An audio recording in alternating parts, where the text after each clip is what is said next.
that the broken chair? Nah, it worked. It's good. Okay. Okay. All right, here we go.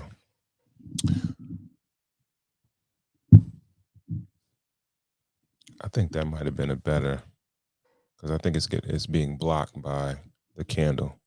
Oh, nah, gotta- it was right in front of me. It was like, Yeah. All right, so we'll do it like that. We'll put moods right here, and yeah. Good morning, good afternoon, good night. Welcome to another episode of Cigars and Whiskey, the podcast that discusses love, relationships, sex, and dating from a male's perspective. I'm your guy, Ron Coe, and I'm joined by my guy, White Star GB. was shaking. Shout out to everyone tuned in on YouTube and Facebook. Please remember to share so we can get more people to tap into the conversation. If you are on the live, hit the like button on the YouTube. It helps the algorithm push it out to more people. All right. We have a great show for you guys tonight. Tonight, we are drinking Basil Hayden Dark Rye. And tonight's topic is going to be, have we failed as parents? All right. White Star Sounds GB. controversial. Yep, absolutely. We'll get into it. We're going to get into it. White Star GB. Yep. How was your week, man? Week was great, man. Great. Good. Everything's good. It's warming up a bit on the East Coast, on the Northeast. Yeah, yeah. I think it's... We'll take 40. Like 40 is like nice for us in the winter. You think We'll it's take that. changing over, or it's just like... Nah. Just a little. We can't get too far ahead of ourselves. We ain't hit February yet. Yeah, once it hit March and it get like this, I think we out the clear. But yeah, nah. We still got one in us. You know what I mean? Mm-hmm. But yeah, my week was good. Enjoying the NFL, man. I'm enjoying good football games, man. Mm-hmm. You know, and everything's good. There's a clip though that was going around. I want to get your reaction to it. Okay. It was about the NFL being fixed. I think you wear two hats in this. You could be an expert in this because you are a devout expert. You are a devout conspiracy theorist, I would say. I think we live in a day and age where the term conspiracy theorist is sort of null and void because I think so many conspiracies have been proven to be true. Okay. Like now, conspiracy theorists, they don't look crazy like they got the tinfoil hat on. Conspiracy expert? I wouldn't call myself an expert, but I just question everything. Okay. That's all. And you're a fan of the NFL? Yeah. So there's a clip going around that the NFL is fixed and Super Bowl's already predetermined. And let's play it. I want to get your reaction to it. Yeah, we'll check it out. Already. News station in Vancouver Island, just near Seattle, accidentally put this on the news when they were talking about the performers at the Super Bowl this year. Reba McEntire, Usher, and Post Malone are slated to perform at San Francisco 49ers and Baltimore Ravens Super Bowl matchup on February 11th. Like, it's so evidently clear that this shit is scripted now. For the past few years, the Super Bowl logo colors has coordinated with exactly who's playing in the Super Bowl. 2 years ago, you got Bengals orange, Rams yellow. Last year, you had that Eagles teal and the Chiefs red. This year, you got purple and red. You know what that means. The 2-1 seeds, the Niners and the Ravens, are making the Super Bowl. If the NFL scripted, it sucks, but we might as well make money out of it.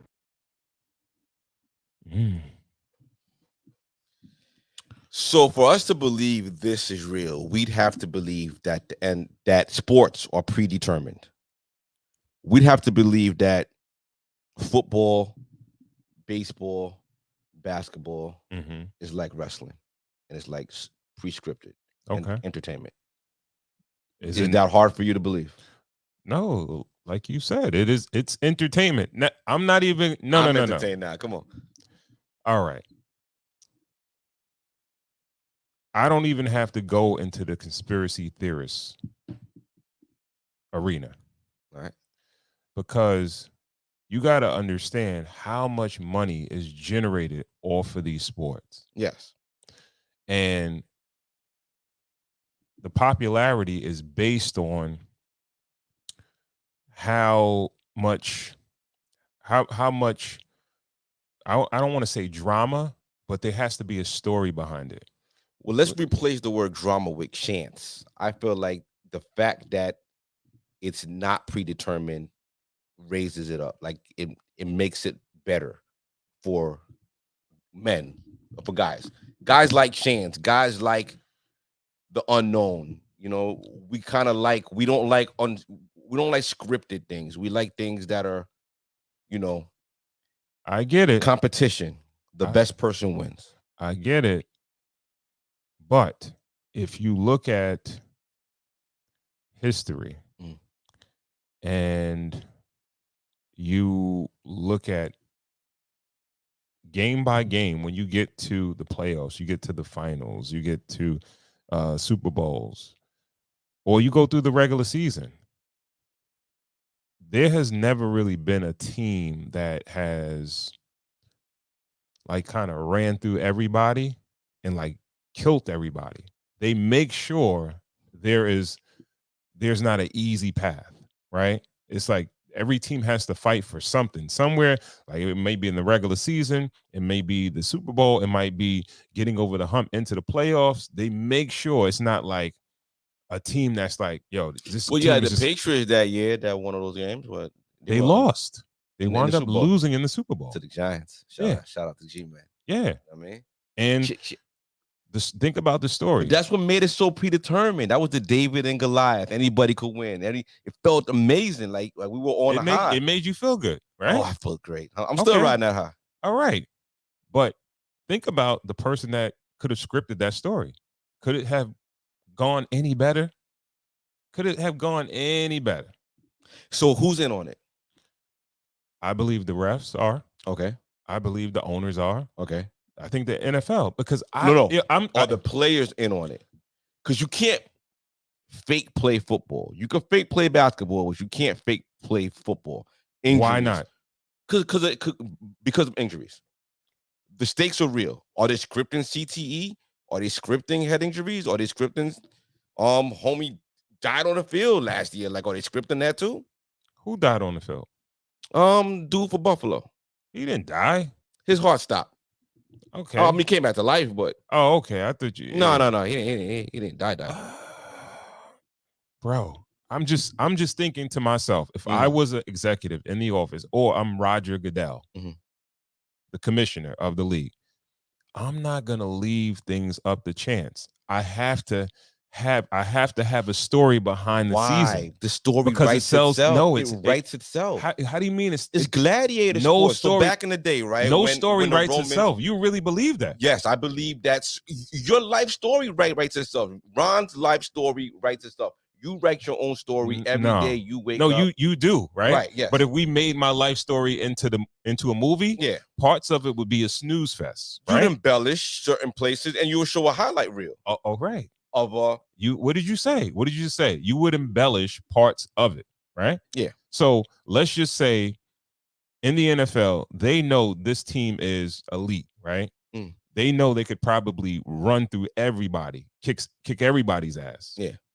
But they like, all right, make it, you got to make it a little, you can't just be killing everybody. But that's what you got to lose a game. Interviews. That's what the sportscasters is for, the analysts. That's what there's drama around the sport. But on Sunday game day, it's just the sport. When it's Taylor Swift and all of them up there, at the end of the day, it's just the game. We could do Sunday through Sunday. I mean, we could do Monday through Saturday of speculation of these guys don't like each other, rivalries, everything like that. When you play on Sunday, it's the game. And I feel like that's the realness of it. I know something on the screen. Yeah, and with those logos, he was reaching a little bit. Like no. He might have been reaching with the logos. Yeah, but I'm just taking into account. I know for a fact that if I was Roger Goodell, or if I was high level in NFL, I'm not leaving anything up to chance. Yo, bro, you really believe if wrestling, if it was just one wrestler that could just beat everybody and it was no competition, it was no possibility of that wrestler losing a match, getting hurt, anything, nothing happening. Would wrestling be interesting? I think it'll be more interesting if wrestling had a Michael Jordan figure, someone who just never lost in the sport, like in the competition. What are you, crazy? If they made Hulk Hogan just never lose, like ever, like he's undefeated, he's just this magical figure. He's held up in the eye, like he's held up in the air. He'd be like a Michael Jordan type figure. Even Michael Jordan. Michael Jordan played in Game 7s. This is what I'm like. Yo, you don't think? No, he never played in Game 7. He did play in Game 7s, not in the finals. Right. Okay. Not in the finals. Right. But there were years that they swept teams. Yes. But if you ever probably look at the history after that sweep, next year, it was a little more difficult. Well, the teams have to adjust. Like, come on, we're talking about the basic premise of sports. Adjustments. I'm not leaving it. Why we like it. I'm not leaving it. Let me interject one more conversation into it, where you haven't taken it yet, which would sway me. Gambling, sports gambling is a big thing now. Now, if you would have told me that, sports gambling will be changing the ways games are, left up to chance, then I believe you a little bit. I think that's too much. It's too scandalous. Okay. You have to involve, you got to pay too many people. You understand what I'm saying? All right. Okay. Where it's like, you got to pay players, you got to pay this person, that person, or whatever to throw a game or do something or score an extra point. It's just too much, too many possibilities of getting caught. Well, we saw from the Milli Vanilli doc, right, that there's only so long that lies can go on for until someone just feels like niggas going to speak on it. Well, like, you have had NFL players speak on it. Has the NFL? No, but you said the NFL players aren't in on it. You said the NFL, the brass, and then the you said the refs. Why haven't a ref came out and speak on how the NFL's fixed? Why? Why would they do that? Because he's maybe disgruntled. Everybody's like on up and up. All right. So let me ask you this: if the NFL says to a ref, "We need you to call more of these calls," does it sway the game? Yes, but it can make the game also more entertaining. So now we want you to protect the quarterback more. That wasn't the question. That was all right. Yes. It could sway the game. Yeah, it could sway the game. Yeah, and you said it makes it more entertaining. It could sway the game, but I don't think it could sway the game to the point where a team is going to win or lose. All right, I think if a team is that much better than you, I'll give the refs ain't gonna stop nothing. I will give you that. Blow you out the water. I will give you that. Yeah, but is that not in the same vein of what we're talking about? Because you initially started. We're talking about there's 4 teams left, and the NFL made this grand mistake that they put out the write-up for the Super Bowl a week, like 3 weeks early. That they had predetermined that the Baltimore Ravens were going to play the San Francisco 49ers. That means they know who's going to win on Sunday, both games. That's a strong statement to make. You know what I mean? I don't know. I just felt like it was interesting. All right. I kind of want to. All right. Either way, I got what I wanted from it. All right. Okay. All right. But if you look at it, those are the best teams. No, they're not. Yes, they are. The Chiefs are better than all. The Chiefs are the best team. Is the best team left. No, it's not. They're not better than the Ravens. Kansas City's better than the Ravens. No, they're not. They're not better than the Ravens. And San Francisco is better than the Lions. Lions. Lions a cute story, but yeah, right. Nice season. Whatchamacallit is not. They're not what they used to be. Right. They are what their record is, and I think Kansas City. Yeah. Kansas City got Jordan on their team, man. Mahomes is going to go down as the best quarterback that ever played football.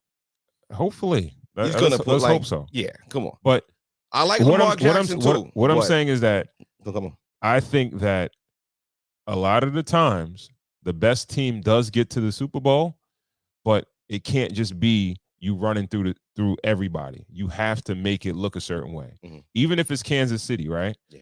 Let's say Kansas City does make it to the Super Bowl. Yeah. Are they that? You saying they're the best team? Yes. With a 9-8 record or 10-7 record or something like that, right? Yeah. And they got beat a lot this year. Dynasties understand that we have to survive. No, I just think it's somebody writing their story different. Like, yo. So the whole Taylor Swift thing, everything is scripted. Everything, even the turmoil this year, even everything, like them having the worst record this season. That's all part of the script. I believe so. Okay. Like I believe so. I think that. So you damned if you do, damned if you don't. If they win, it's scripted. Bro, if they lose, it's scripted. Bro, like I said before, if I am an NFL executive, I will not leave it up to chance, because you got to understand, when they do these, when they always do the Super Bowl, there has to be a backstory. There always has to. Every game on Sunday, they'll find a backstory. Exactly. They'll find something. They'll try to find something, but no, you can't do that for the Super Bowl. It has to be something. You understand what I'm saying? You can't leave that up to chance. No, the Super Bowl is always the underdog against the Titan, and no, it's not always like that. It should be, for the most part, the best teams. What's your prediction? Ravens. Ravens gonna win the whole thing. Yeah. Okay. I believe that's the way it should be. But I think I would go for the Ravens. I would like to see the Ravens win. I would like to see Lamar Jackson win an NFL championship. You would like to see, or you think? I think they're the best team. Okay. I think they're the best team that's left. I'm gonna stay in the AFC, but I'm going with the Chiefs. So let us know what you guys think. NFL fixed or not? Is the NFL scripted or not? But that was my week, bro. I've been dying. Yo, we talk like 3. I just call you about it, so like 4 or 5 times a week. And I've been dying to ask you that, but I'm like, I gotta hold it. I gotta wait. You know what I mean? Because we're going to hold that. We would literally have this conversation on the phone, but yeah. I felt like this is the conversation we should bring to the podcast. So I've been sitting on it. But how was your week? My week was cool, man. It's crazy because we're getting into topics before we even get into the topics. But I watched it was a show, semi documentary. It was on, I forgot what channel it was on, but it wasn't relatively new. It was kind of old, right? I think it came out like a couple years ago, and they had an experiment with couples, and the experiment was to have sex for 30 days straight, right? And pretty much about how, like, say men want sex all the time, but can they really handle it? You understand what I'm saying? Okay. And basically they put the couples to the test to have sex for 30 days straight. And how many couples? A lot of them nobody could really hack it. How many couples? It was about, I want to say it was about 5 different couples. What were the demographics? It was, you had white, you had black, I know it was an Asian guy. I don't know. Did he have an Asian wife? Well, yeah, it was very diverse. It was diverse. Okay. And what ages did they look? They were all pretty young. Oh, young? Yeah, they were all pretty young. Say like 20? I would say anywhere between 25 to 40. Oh, okay. 40s, all right. you know what I mean? All right. Okay. Yeah. But to put a 25 against a 40-year-old, that's a... No, it was basically like, it wasn't necessarily a competition in a sense. Well, it was a competition in a sense to see who could actually do it. Yeah. That could execute the challenge. Yeah. But nobody made it through. And it got to the point where after like day 10 or something like that, sex was feeling like a chore to these couples. And these are couples that felt like they were pretty sexual, right? Yeah. And I was just thinking about it, like, what about the reverse, right? Would you be able to have sex once a month and be okay? I mean, what do we get? What do we get? Is there like an incentive? We win a prize? No. It's no incentive. No nothing. Yeah. No, for what? What am I doing that for? Let's say, don't breathe and just see if you're gonna be okay. Like, looking for what? What am I doing that for? Do you think you could do it? I would have to be incentivized. I think I can do it, but there would Mm. have to be an incentive for me to want to do it. Okay. I would never just agree for it just for kicks and giggles. But would you agree to like have sex every day? Try to do that for free? I think that would be interesting. You would try it? That's the challenge. Yeah, I think I would try that. I think I would try that. No enhancements, no nothing. You just gotta. Yeah, fuck it. Yeah, hell yeah. Enhancements, nah, yeah. You I mean, think- listen. So you I gotta think plan a lot more can sleep. complete? You can complete it? You think you could do it? I think I could do it. Yeah. You would have to plan for it though. Like you would have to plan those strenuous activities. You would have to plan a little extra sleep. You know, you'd have to prepare yourself for something like that. But yeah, let's do it. Okay. Yeah. All Yeah, right. I would be down for that. How did so you said no one completed? No. Was there a gay couple in there? Nah. It was. I think the gays can knock it out. You think gays can? I think the gays can knock it out. Yo, Pause. bro. Is that pause? I don't know. You should say, yeah, baby. But like, damn, you gotta understand, like, yo, You get two guys? whoever at the bottom, like, his shit gonna be. But they can alternate. Now we gotta talk about utility now. Yeah, yo, yes, right. Yeah. So now you get Tuesdays, I got Wednesdays, and then we can go back and forth. You can go top, bottom, top. Yeah. This is terrible. You can go top, bottom, right? Exactly. Yeah. Yeah, that's not fair right there. That's not fair. Yeah. But yeah, that was my week, man. Interesting week. Yeah, man. Again, shout out to everyone tuned in on YouTube and on Facebook. Again, please remember to share so we can get more people to tap into the conversation. If you are on YouTube, please do us a favor and hit the like button so we can get it out to more people. All right. Again, we are drinking Basil Hayden Dark Rye. All right. We actually drunk, regular Basil Hayden. Yeah. We had the Basil Hayden toasted, yeah. And now we're doing the rye. Right. This one here is a 40 ABV, 80 proof, and the notes, they're saying a little bit of caramel, right, molasses, oak, and spice. I'm getting all that. Yeah. Absolutely. Yeah, for sure. Absolutely. And they say on the finish, dark berries. All right. I think that's probably where the color's getting from. And the finish is a very sweet and kind of fruity finish. Yeah, we were talking about the color of it because it's like a rose gold color. Yeah. Just like the belt on the bottle. Absolutely. You know what I mean? Absolutely. And yeah, man, it's some complexity to the taste, man. It's pretty good, man, so far. It's rich, it's spicy, and it's got that fruit aftertaste. And it's almost like a rosé of a cognac. Of a whiskey. Of a whiskey. Yeah. So this one is Kentucky straight bourbon blended with Canadian rye whiskey. And it's mixed with port. I guess a little bit of port wine is what they're saying. That's probably where the rich color comes from. That color comes from. Yeah. Absolutely. But I ain't gonna, because the rye is smooth already, but if you're adding those things to like the rye, I think that's where you get the complexities in the flavor and everything like that. So yeah. I'm enjoying this. Yeah, so far so good. So we'll let this one marinate and we'll come back to you and we'll let you know how it fares. Yeah, man. Right. All right. So let's jump into the show. So I'm thinking about where we should go first. Let's start at the top, man. Let's start first. Let's start with Corey Holcomb.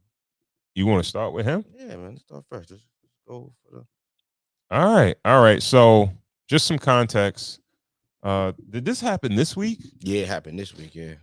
All right. So Corey Holcomb was on his podcast, 5150 podcast, and he was discussing his relationship with his daughter and all the dynamics of it, of his child's mother and his daughter. All right. And he got a little I don't know, a little Corey Holcomb. You know yeah. I won't say, it's kind of how you do. Yeah, that's the only way to say it. All right, let's go into the clip, man. Mama, I'm like, bitch, I ain't got time to hate nobody.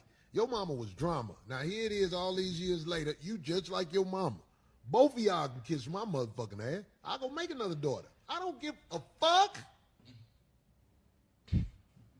If you ain't good as a person, no matter who you are, I have a cutoff switch God blessed me with to say, fuck you, motherfucker. I don't give a fuck if it's my kid. My motherfucking mama, you know your daughter trying to get in touch with you? I say, oh, mama, you watch that little bitch. Ha! Little bitch, that bitch is brought up in this new generation where there is no honor, there is no respect thy parents, the way the youngsters are brought up now, they will fuck over the mama and daddy quicker than they'll fuck over somebody in the streets. What the fuck? I don't give a fuck. If you are so hell-bent in making me a villain and saying I did you wrong, get the fuck away from me. I didn't love your mama. You just popped up on a nigga. I try to show you love. Shit, you come out here, I did all this shit for her. She was still talking shit. Corey, man. Yeah, Corey, man. wow. Yeah. He 50, keep man. it. He's raw. He's raw, man. Your first thoughts, man. My first thoughts is it's complicated, dog. Being a parent of an older child is complicated. They're gonna take you for twists and turns. Mm. But Corey was wilding. Corey was wrong on that. You know. I mean, all right. Let me start with the right. He was right where he should have a cutoff switch.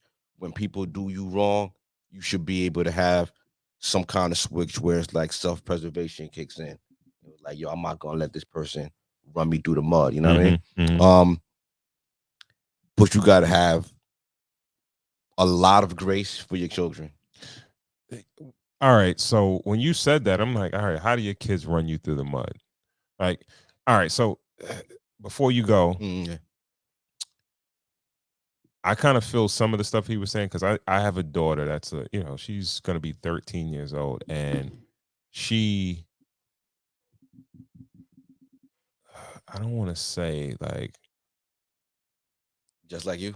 Nah, she not just like me, because she's a little more like I think it's this generation of children, because I couldn't say she's like her mom. I can't really say she's like me. Like she's really a different breed. And the same way, like, she can give us that little pushback inside the house, but outside with everybody else, she's the most beautiful soul, and she's not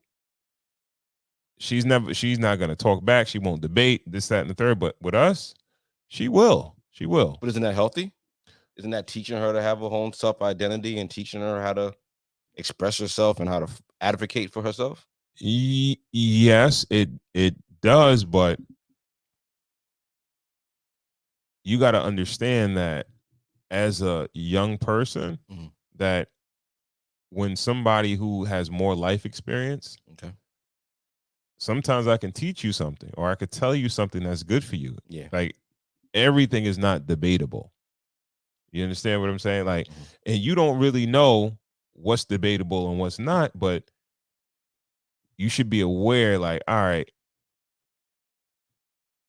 this person probably knows more about this than I do, because I don't really know. Yeah. Right? You shouldn't just be quick to debate just to debate. Now, if you're well versed in something and you're a child, and you might know something, know more about something than I do, and that's fine. And we can talk about it, and you can have your word, I can have my word. But my daughter, she's on the debate team, but she debates with us like probably even more than she probably does at school. You understand what I'm saying? I think that's amazing. That's someone who's going to speak up for herself. That's someone who is going to advocate for others, and is not going to take anybody's word for it, yo. Because someone could tell you, something, and it's not like what it is. A lot of, like, we just finished a whole segment talking about conspiracy theories. People who believe in things that are fringe, they kind of tend to buck at the. I don't know. I'm at loss. Well, Back to you. I get what you're saying. Because all right, I couldn't formulate it. Like I'm saying I just made a statement that I question everything or whatever. And Yeah. I have a problem with my daughter questioning everything, Mm. right? But I guess I feel like when you question everything I say as your father, it's something different than just what the world gives you. You understand what I'm saying? I'm here to protect you. Right. You understand what I'm saying? So you're underneath my protection, and I shield you from a lot of stuff. But you have to, I don't know if kids really realize that. So they may give you their ass to kiss inside the house, and then they don't act the same way out in the world. You understand what I'm saying? And I get what he's saying. But when I he feel says like that. that's the perfect mix of having. I feel like you want to have someone with a strong personality, someone whose personality is growing, someone who's everything is growing inside, but outside they're respectful and they could conform with society. You don't want them doing that to their teachers. You don't want them doing that to authority. You want them doing that to your authority, a bit, but you don't want them out there bucking up at authority and bucking up at different teachers and all that. I feel like it's the perfect mix. Where I feel like Corey's coming from is more like in the worldview, I feel like, I don't know. It kind of feels like we're not communicating well enough with our children. And there's a lack of understanding between the two of us. I don't know, bro. Especially the older ones. I don't know, because I feel like in my opinion, I think that we are a little more open and transparent with our kids these days than our parents were. Okay. You understand what I'm saying? Yeah. And we realize that our kids learn things faster because of the resources that they have. So I don't know if I agree with that. You understand what I'm saying? I don't think that I think you made a statement about like us not really being open or communicating well with them. I think there's a lot more communication, because like you just said, if they feel that free to sit there and debate with you over this or that or whatever, things that they would have to do as a child, whether it be their schooling, whether it be the shit that they do at the house or whatever, right? I understand you want to be a free thinker, or you want to, like, all right, I'm questioning everything. Mm-hmm. But there's certain things like you still have to learn how to tread authority versus, questioning. People who are good at things gravitate to other people who are good at things. I would take it as a compliment, honestly. I feel like your daughter looks at you as a sparring partner, honestly. I think she looks at you as someone who she would like to think like one day, and that's why she kind of sharpens her steel up against yours. I'm not saying that you're taking it personally, but I think it's cool because my youngest daughter is like that. Asks questions, and she was on the debate team too last year, and she did well, but she likes to ask a lot of questions, and I feel like with the internet now and kids learning at their own speed and they can just do deep dives on certain things, they're not going to believe everything someone tells them anymore. And with conspiracies being such a big thing, like people think the earth is flat now. People think dinosaurs never existed. People think, there are real conspiracy. People think aliens was just in the mall in Florida last month. You know what I mean? People, you looking at me like, oh, they wasn't? You look at this nigga. No, go ahead. I'm gonna let you go. Let you go. So with the world being, people, I feel like when there's a healthy discourse in the home, I feel like it's completely healthy. It can be healthy. It can. But I guess you got to take the good with the bad. 100%. You got to take the good with the bad, because I know my daughter is like super smart, but certain times she gets on my nerves. I'm not gonna deny it. That's your ego, though. I guess you can call it my ego, Uh-huh. but How dare she? no, not even how dare she. Because even yesterday, it was a situation that was going on, and I was reprimanding her brother, and I said, you can't do X, Y, and Z. I wasn't reprimanding him. I said, you can't do this. And she was like, she jumps in and says, well, yeah, you can't do this because I'm doing this or whatever. I'm like, all right, I don't need your commentary on with him. Mhm. Well, what he's talking about, what he wants to do, I'm doing it. So why it's about me. He saw me doing it, so now he wants to do it. I was like, all right, it doesn't have anything to do with you per se. It's about he can't do that, right? So we get into a back and forth about that, and it'd be some of the most like arbitrary. They'd be like, why are we even going back and forth with this, right? Okay. And I think it's her nature, right, to want to just, and I told her, I said, honestly, I feel like that was just pulling rank. Okay. And I made a comment to her. I said, I could do this all night with you, and I'll go in on you, right? If you want to. Like, if you want to debate with me, we can sit here and debate, and I'll go hard at you, right? I don't think you really want that. Just stop. Just be quiet. Just stop. You understand what and I got to tell her that. I had to tell her that multiple times, but I don't know if I get the good, smart, whatever, all that other shit, if I don't get that side. It's like you got to take that with that.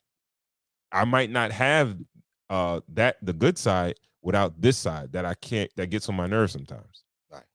You know what I mean? Yeah. Because sometimes we have healthy debates where it makes sense or whatever, and we can go.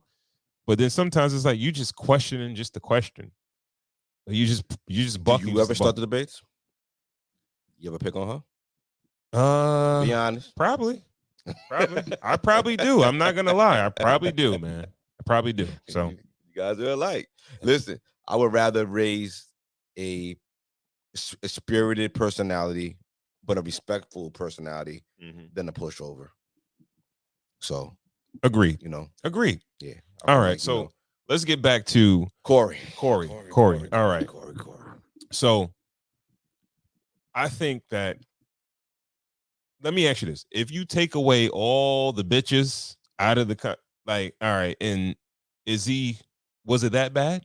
No, if you take away calling your daughter a bitch, then it wasn't the worst. Because you can't let people walk all over you. Kids are not, you got to have a line where it's, a bit of self-preservation, and it's got to be a line of sink or swim for your kids too. Like you see stories of parents who enable their kids for doing, help them do bad things, and just never step in and just get walked all over and all that.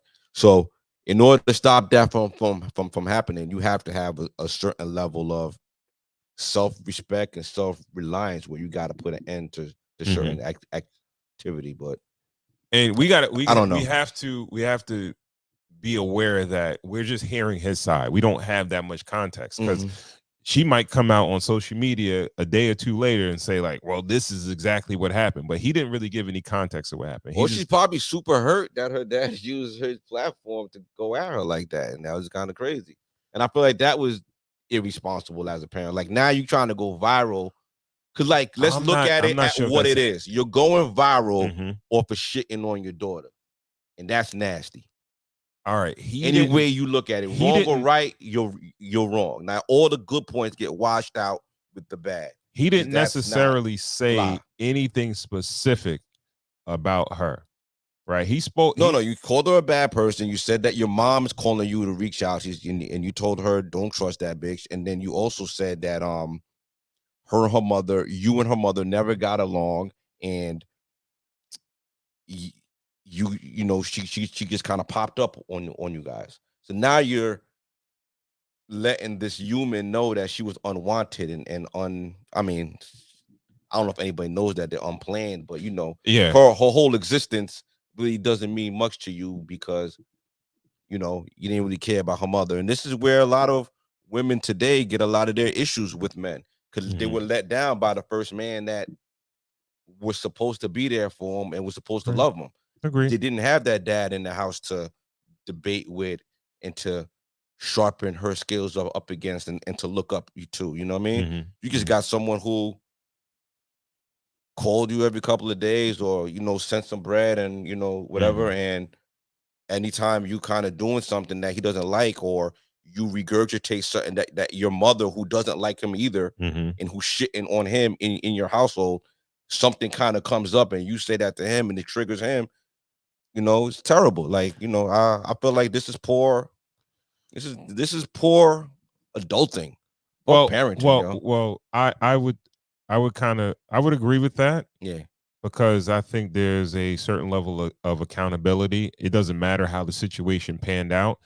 If you weren't in love with the woman or it Yeah. was whatever situation it was, you got to kind of stand up for your responsibility. If you have a child and it's with a woman that you didn't want to have a child with, you got to kind of deal with the consequences of it, right? Yeah.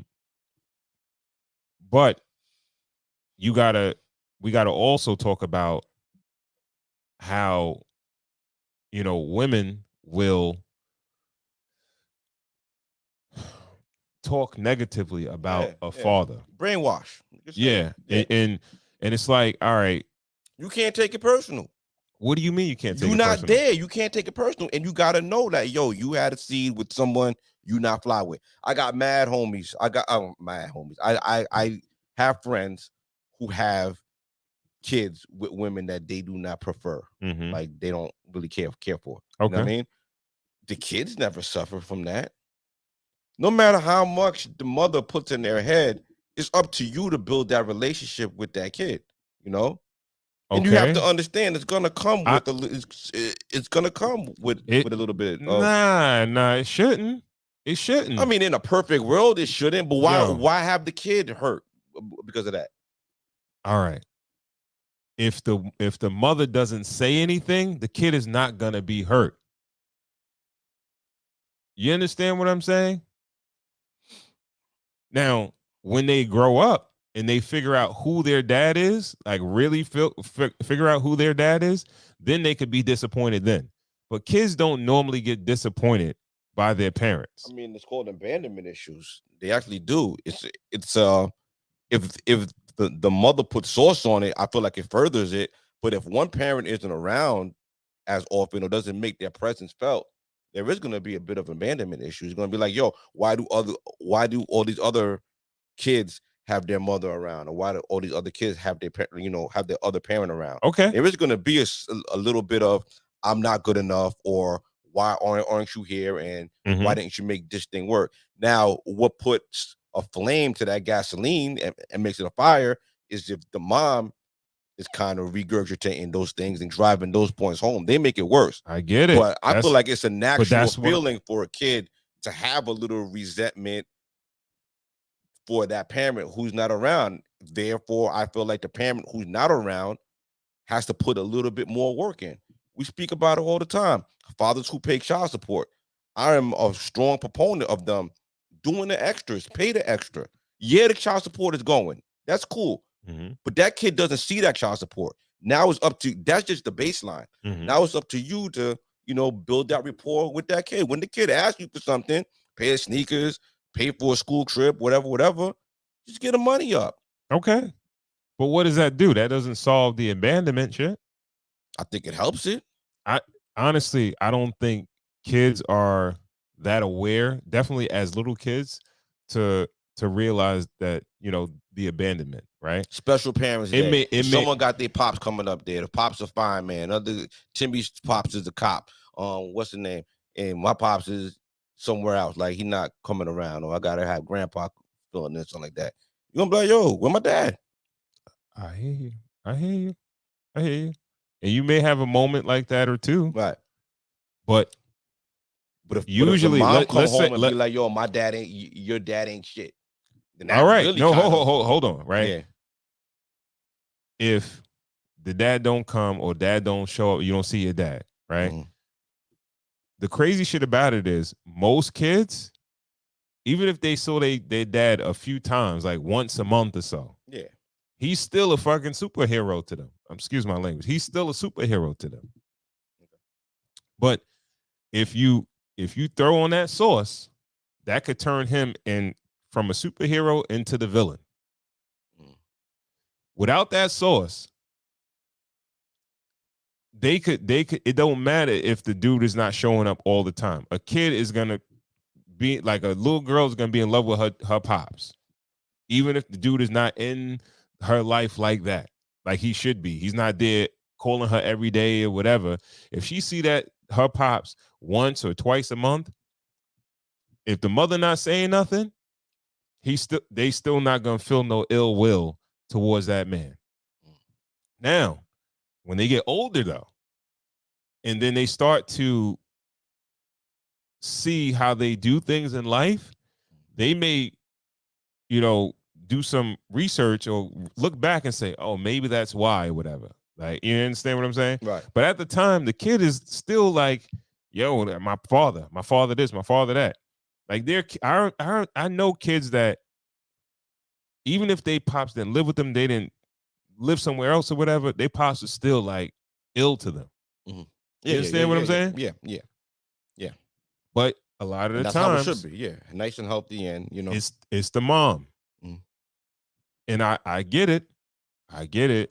If you're the one that's the primary caregiver of the child and you're kind of left to handle this shit by yourself, you can be a little scorned, spiteful, jaded. Yeah, exactly. Terrible human.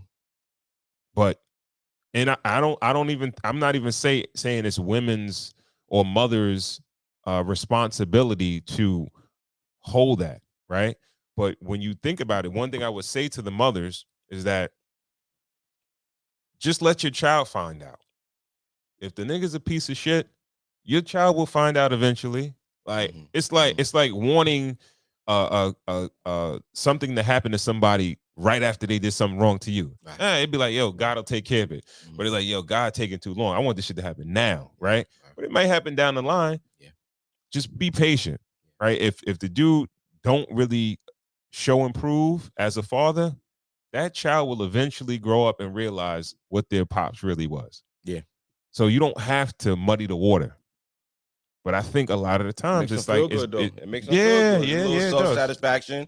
And I feel like when people do that, they're not really taking their kids' mental health into place. Like, that's hard though, man. Because if you going through, I can't even fault the women, because if they going through some shit, they ain't gonna be like, you know what, I'm gonna worry about this or whatever. I'm feeling like shit, but I'm gonna just, a lot of us can't we had that, I'm gonna butcher the word. But now let's put that on the other foot now. And let's bring it back to Corey. You're feeling a certain way, and he was feeling a certain way. He was feeling a certain way that his daughter was treating him a certain way. Mm-hmm. So he lashes out on a public platform. Mm-hmm. That's just as wrong as the mother shitting on him. Absolutely. To herself. Absolutely. So that brings the conversation full circle. Parents just got to be adults, and we got to try to hold our feelings to ourselves, and not to ourselves. To discipline a kid and to reprimand a kid should be devoid of emotion. I don't feel like you should do that while you're emotional. No, you shouldn't. You shouldn't. And okay, one of the things that he said that wasn't necessary, like, I never love your mother, right? It's like telling the kid, like, Santa Claus don't exist.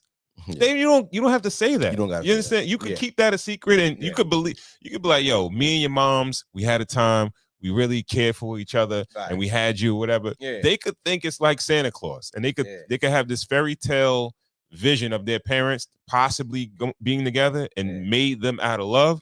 But if you want to take a dump on this shit and like, yeah, I never loved them, it goes down to hurt people too. I listen to the 5150 show. I never really hear about Corey talk about his father or anybody like that, or his upbringing. So I don't really know how he was brought up, but I feel like people who are brought up in that kind of environment kind of reproduce those kind of situations. Now, we have this young girl that's in the world now that's dealing with this and podcasts talking about how her father, shitted on her, and now she just left to deal with that and pick up the pieces. And some dude that she's gonna mess with, they're gonna have a kid, and now we're just gonna have this whole thing recycle all over again. Yeah, we're here, we're trying to lend solutions, and we're just trying to say, like, yo, listen, I've been doing this parenting thing for about 19 years. No shit, 19 years, 23 years. I was the father at 19. And growing up with your kids doesn't just mean getting older. It means getting more emotionally mature. Understanding that yelling, just because you yelled at them, or I never was big on like calling names, but like just because you're yelling doesn't mean that it's not doing as much damage as like spanking. Everything does damage, That's for sure. So, just kind of work on your emotions and never discipline your child while you're emotional. That's a hard task. That's easier said than done. But I feel like once you kind of have those words that you could kind of go back to, I feel like you could take a breath, cool out, you know what I mean? And if you're still mad.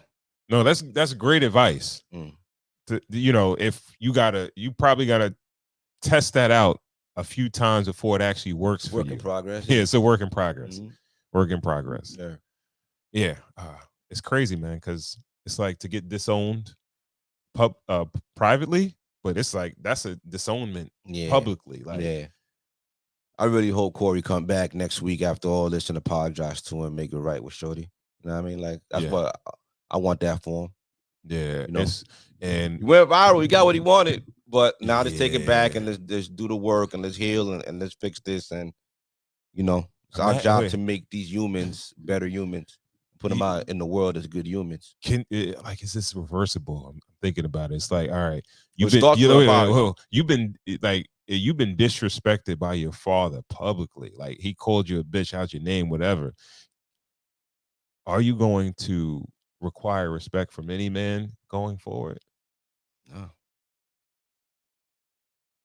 Yo, fellas, man. It's a superhero. I mean, it's a villain origin story, yo.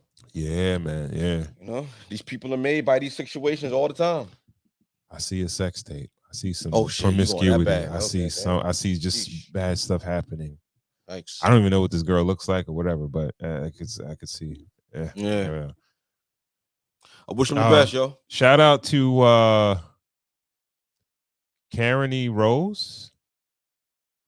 Karen E. Rose, she said, I don't think he's going to apologize. I don't think so neither. I really hope so, though. That wouldn't be true to his brand. Like, he's like, he go in and he's unapologetic. He's unapologetic. So I don't see him apologizing either. Yeah. Shout out to Smooth D, right? Smooth. He said the NFL is fixed. I'm using that knowledge to make money, just like people who say Bitcoin is a scam but don't make money from it. Knowledge and taking action equals power. Shout out to Smooth. Yeah. I'll take that shot, nigga. Oh, I said your name right. Karen E. Rose. Yeah. Okay. All right. So where we going next, man? Let's go to Bernice Burgos' daughter. Okay, we starting with the Let's start hot. All right. Okay. All right. Context. I'm sorry, I had to jump right into it. Just give a little context.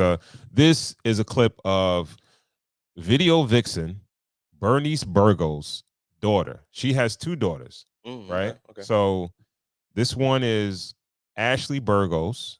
She's 28 years old, and she is would she be called an influencer? Yeah, I guess so, yeah. Yeah. All right. So Bernice Burgos has been in some major videos. She's been tied to some rappers and some athletes. And so, yeah. So she went on Angela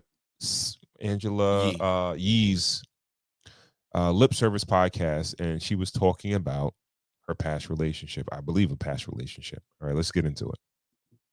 Every morning. That was my thing. Every morning? Every morning. That's a lot. Makeup? Really? Let's start it off. Okay, say what you want.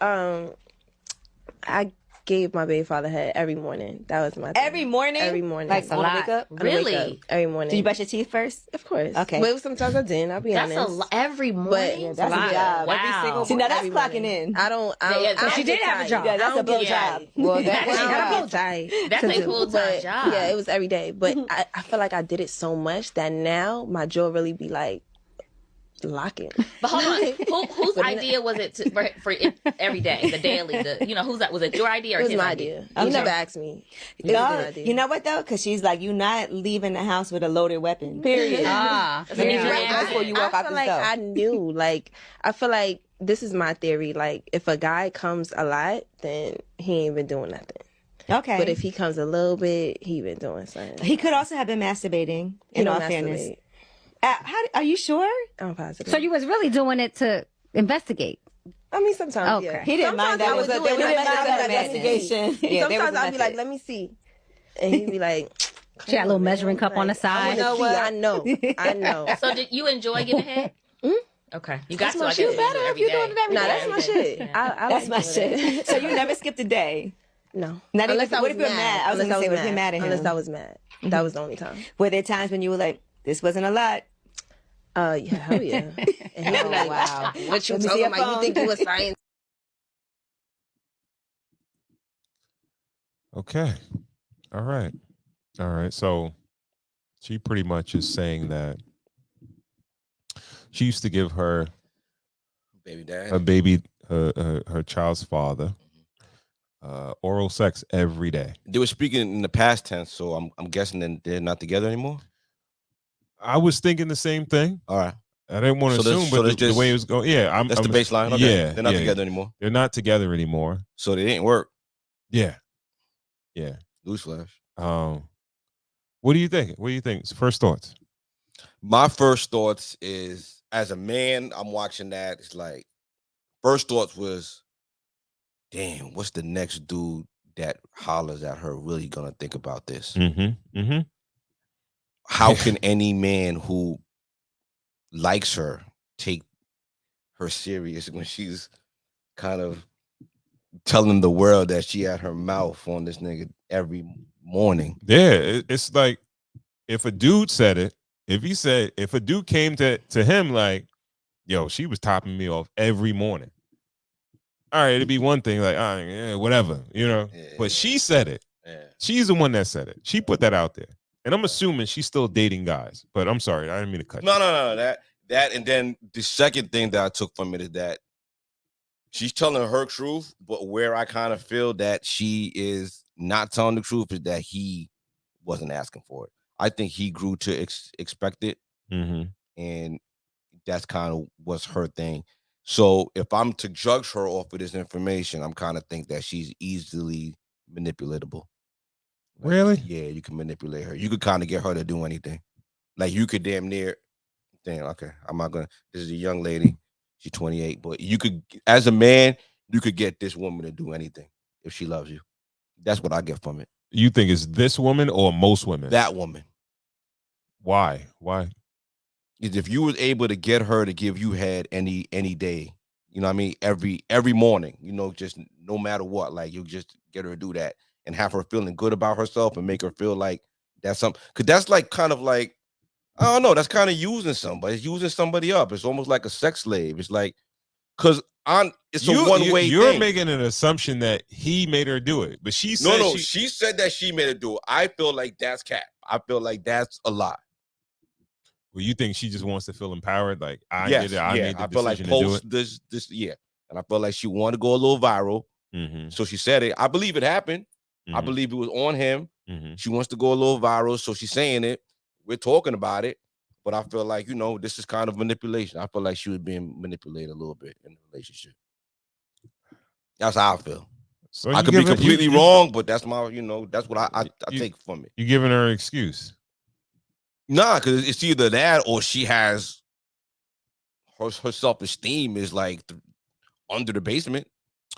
All right. So I'm actually giving her the benefit of the doubt. Okay. All right. But okay, let me say one thing because we'll give a little bit more context that in this interview, she also said that she had a sex tape when she was like 16 years old. I didn't hear that. I didn't hear And that. she said that she was with a guy. Mm-hmm. She wanted to see how she looked on camera, having sex. All right. Taped it. Yeah. Dude, after they broke up, he put it out. Right. Her mother like stopped speaking to her because of it. Okay. And I don't know. You know what I mean? Like, all right, that's a check in my column. She's manipulative. Like, she's a woman that you can manipulate to do. She was 16, so she was young and impressionable, but dude manipulated her into doing the sex because she wanted to. She makes up these stories to empower herself, but I feel like A, her self-esteem is shot, and B, you know, she doesn't advocate for herself. You don't This think is why it's good for young women, especially women, to advocate for themselves first off in the household, so they could feel like they have a voice and they don't have to feel like, yo, I can't let my baby father go out in the world with a loaded cannon because he's gonna fuck somebody else, so I gotta give him head every morning. Yeah, that's the stupidity. You know that's so stupid. That's crazy right there, right? If that's the case, you don't. You shouldn't even be with the dude. But either way, you don't think that her coming from who she's coming from, her mother, like her background or whatever, right. You don't think that has any bearing on the situation? I don't know how she came up. Only bearing in the situation that I feel that it comes from her mother being Bernice Burgos is that she's on Angela Yee telling that story right now because she got to keep up with moms. Now Video Vixen, I don't think Bernice is really in any major videos. She kind of came up with more like the social media kind of. Yeah. She did do a couple like videos. All right. Okay. But I feel like if you're going to be a influencer, you're gonna have to go viral every once in a while. This is her going viral. Some crazy shit. Yeah, you gotta jump out the window. You know, and it's like my first thought was like, yo, poor guy that's gonna actually like her and have to deal with this information being out in the world, you know? Yeah. You know? But somebody's still gonna take a shot afterwards. Oh yeah. This I guess you don't this is a cuck born every day, like. Yeah. Not even a cuck. I don't know if it's a cuck, but it's like, yo, she's a good looking chick. I think I don't know if she's as hot as her mom's, but you don't what do you say on the Wayans brothers? Does her personality make her better? Because I mean, she comes across as a pushover. Like, is the pushover more like what kind of personality is better for like a single man? A pushover or someone who's going to advocate for themselves? I know everybody wants an agreeable woman, but there's a difference between being a pushover and being agreeable. To be honest with you, I think a lot of the personalities, like even her, like you said, like I kind of agree with what you were saying. I think women are trying to disguise promiscuity with empowerment. And like, yeah, I wanted to have sex with 3 guys all at one time and stuff. I wanted to have sex with with his friend and his friend on the same night at the party. That's what I wanted to do. Yeah, I'm free. I'm sexually free. But they know when they go home, they feel a way about it. You understand what I'm saying? I think the whole empowerment thing is just a disguise, and I think most women they don't want to be perceived like that because they know in the interim you're going to be perceived as being promiscuous or being hoish in a sense. So I don't believe a lot of like, do you want a woman like this or a woman like that, like a pushover versus somebody who's agreeable, because I think a lot of that shit is fugazi. Yeah, I feel like that whole empowerment thing. I feel like there are certain things that are empowering for men and women, for humans, period. But I feel like that empowerment, yeah, like you said, people mask getting taken advantage of, or doing things against their will when they don't want to deal with it. They just gotta be like, yo, I want to do it. That's empowerment. You know what I mean? Mm, Like Angela Yee didn't follow. Like, what did you get out of it? Yeah, you like doing it. Did you ever come to it? Like, what did you get out of it? You know? yeah. Yeah. Except some man telling you, like, yo, you gonna do this for me, you gonna dome me. And as you know, I don't know how a father feel about this. Like, last time I had a feeling like this was when I heard an interview with Pinky, the porn star, and she said that her father was in jail. She said that her father said that her videos were very popular in jail.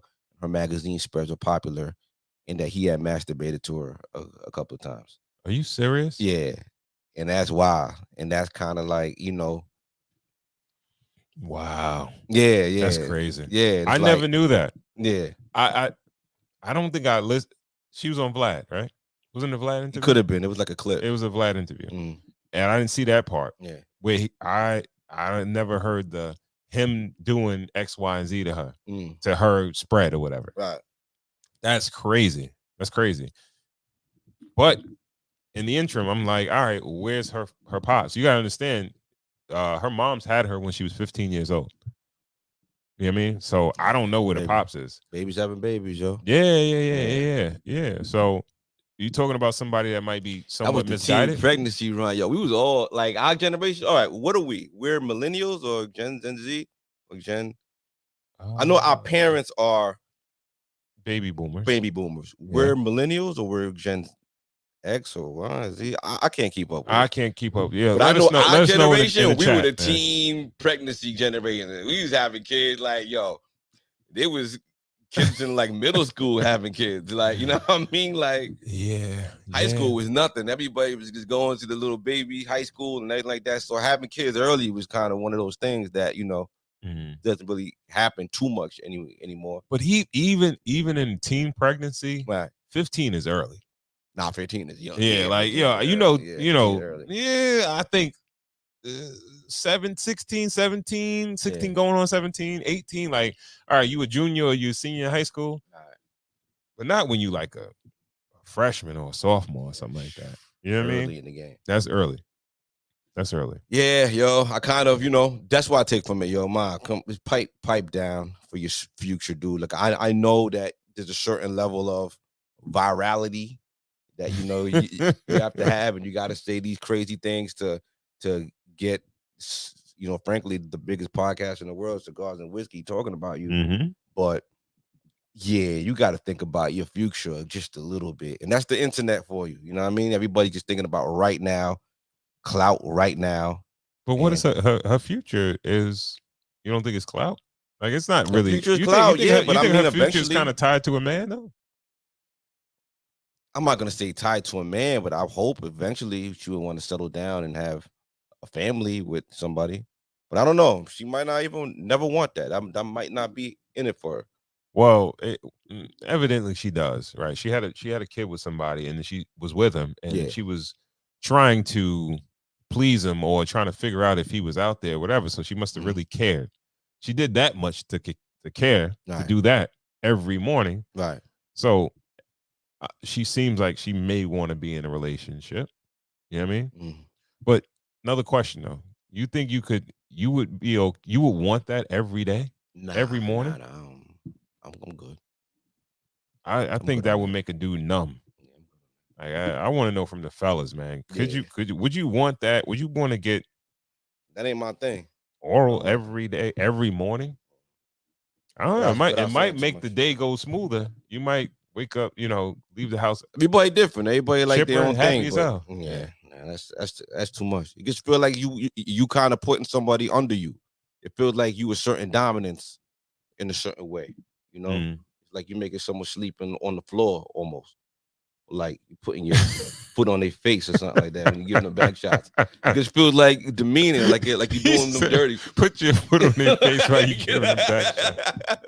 Or taking the shit on their chest. It's just kind of one of those things where you like, you know, you kind of like disrespecting someone to like get off. There's a little something more to that than just what it is.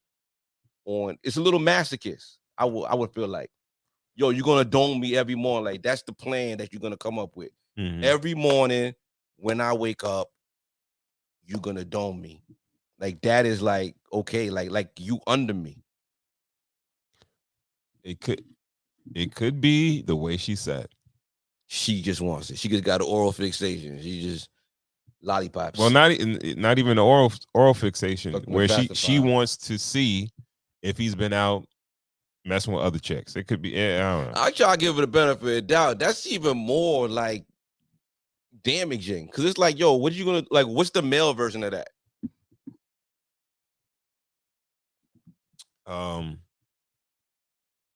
I guess seeing if she wide open, like you going and feeling like, all right, is it seem like it stretched a little bit? So every time she come back in the house, you sticking a finger in there? I don't know if you I'm a asking GYN you. or something I'm like asking that. you. I don't what's know. the like? You got a gauge or like what's the male version of that?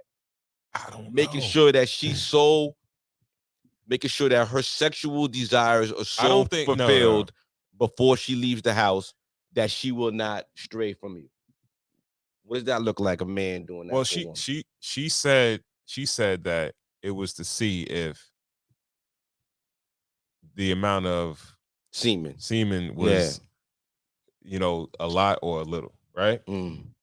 So I think it's a little bit different with a female. Yeah.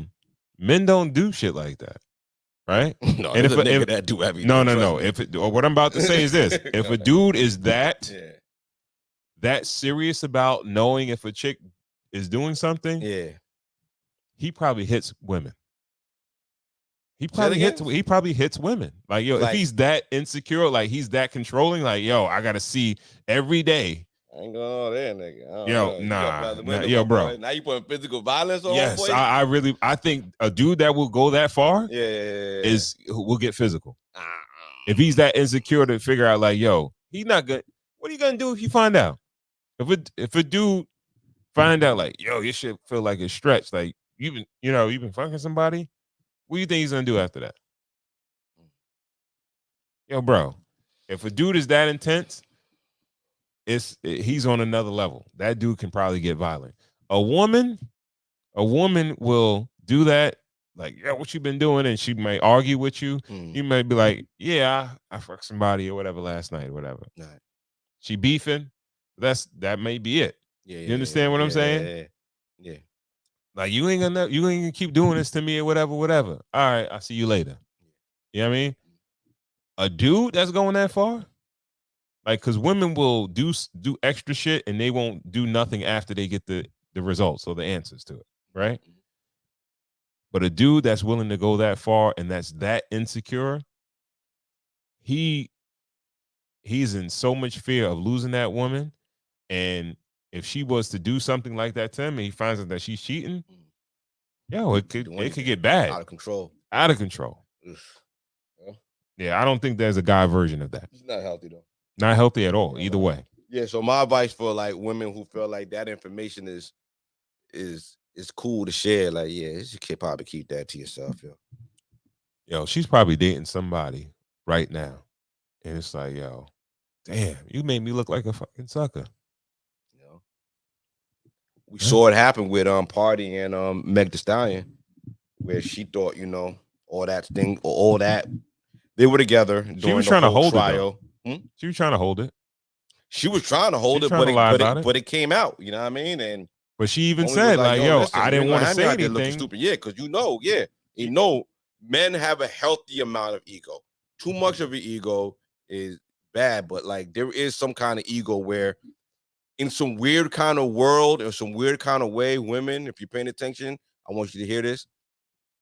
We want to feel, even if we don't know, we want to feel like we're the only guy that you've ever been with. Mm-hmm. Like we want to feel like we're the only thing that matters. We're the only nigga that ever hit anything like that. Mm-hmm. It's a weird kind of euphoric kind of thing. Like, even if we know, like, yo, you had a little past and you were even married at one time, you could even have a kid, but can't have other niggas' dicks haunting niggas.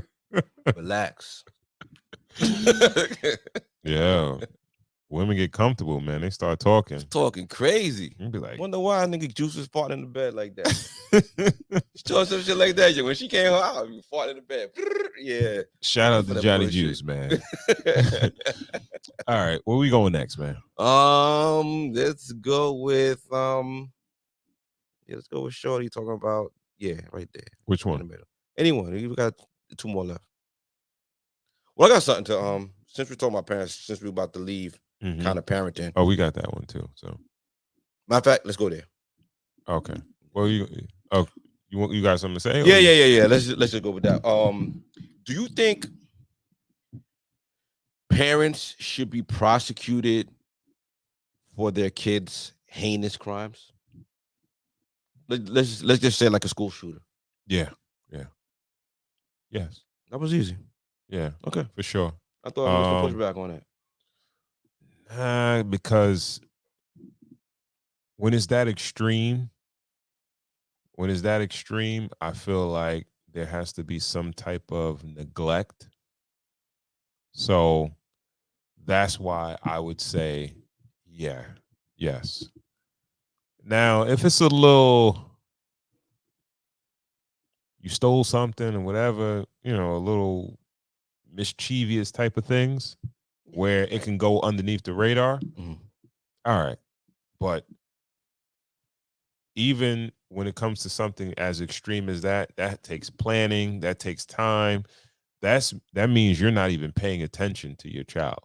Or you are paying attention and you're just willfully neglecting that kind of information. I wouldn't say you can't. You think like you could be paying attention and you would you would see. Well, signs. we saw the Jeffrey Dahmer story, right? We saw the documentary, the show on Netflix, where his father was smelling things under the house. Jeffrey was taking a liking to taxidermy. He was cutting things up, Like sometimes, like he was going to the house. The father knew there was something going on. You're a kid. You know if you got a weird kid or if you got a violent kid or you got something, a recluse kid, and he's like angry and he's staying to himself. Like you should be able to go through your kid's phone or their iPad, even their computer. If you feel like it's a red flag, you're the first line of defense. You put this piece of shit in the world. This is your no, listen, this is your responsibility first, but before this fucking kid harms my kid. So I feel like, it's all on you. There was this precedent set actually last year with that kindergartner in Virginia. It was a black kid. He brought a gun to school and he shot his teacher. His mother is in jail for that. I think they got her because they found some marijuana in the house, and they said it was the gun was a little too accessible for the kid. Okay. So they got her for something. It's not a lot of time, but I feel like it's starting. Yeah, man. I get where you could, as a parent, kind of take your eyes off a kid. And take your eyes off, meaning trust. That's what trust is. Somewhat like trust. You're teaching your kid to ride a bike, you let go a little bit. Yeah, but you're always there. You're always watching. You're always there, but like you figure that, all right, if my kid is on an iPad, he's not watching some crazy shit. He's watching, kid stuff. You know what I mean? Or you. But as a parent with a kid with an iPad, every couple of days or every night.